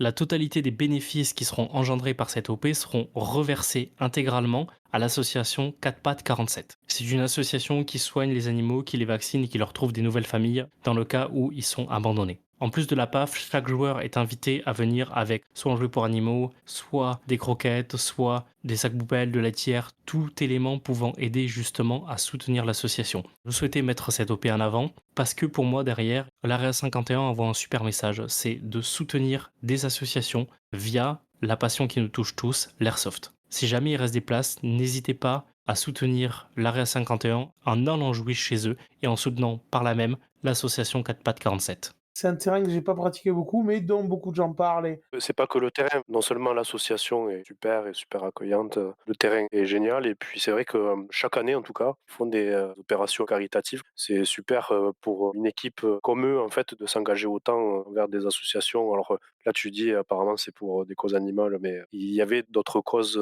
chaque année. Un grand chapeau à eux parce que ils sont arrivés à monter non seulement une super équipe, un super terrain, et puis aussi, du coup, d'en profiter pour monter des projets caritatifs. Un grand bravo, et puis n'hésitez pas à aller jouer chez eux. On passe toujours de bons moments. Mais merci Omer, merci Béton. Je vais enchaîner sur la conclusion. Merci à tous d'avoir participé à cet épisode. La prochaine fois, je ne présenterai pas de débat clivant parce que ça fait quand même 2 fois que je dis dans l'introduction qu'on va faire un débat clivant et qu'on est quand même plus ou moins tous d'accord sur la même chose. Donc soit le prochain invité nous sortira quelque chose sur lequel on ne sera pas d'accord, soit j'arrête de dire que c'est clivant. La prochaine fois, On est encore tous d'accord. Mais c'est parce qu'on est des gens bien, en fait. Et voilà, tout est dit, tout est dit. Je rappelle que la première fois, Béton voulait qu'on mette du débat à l'intérieur pour qu'on ait du trash talk à la grande gueule. Attention, vous êtes des gens bien, mais bon, vous avez des M4. T'as le culot du mec qui fait du 1000 sim, il vient nous parler de nos M4. Bref, Pour qu'il en soit, messieurs, merci d'avoir participé et animé cette émission. Strix, tu reviens quand tu veux. On se retrouve tous d'ici un mois et notre prochain invité sera Gros Quick, un dinosaure de l'airsoft, que dis-je même un fossile qui a acheté sa première réplique avant que je naisse, et il viendra nous parler de Sniperland et l'évolution de toute la communauté sniper au fil des années. Dans tous les cas, si l'épisode vous a plu, n'hésitez pas à le commenter et à le partager et à nous mettre 5 étoiles sur les réseaux sociaux. N'hésitez pas à rester connecté sur le flux courant août, plusieurs épisodes concept très courts vont sortir, n'hésitez pas à nous dire ce que vous en pensez. Et sinon, je vous dis à la prochaine. Bye. Au revoir. Au revoir. salut, Au revoir. ciao.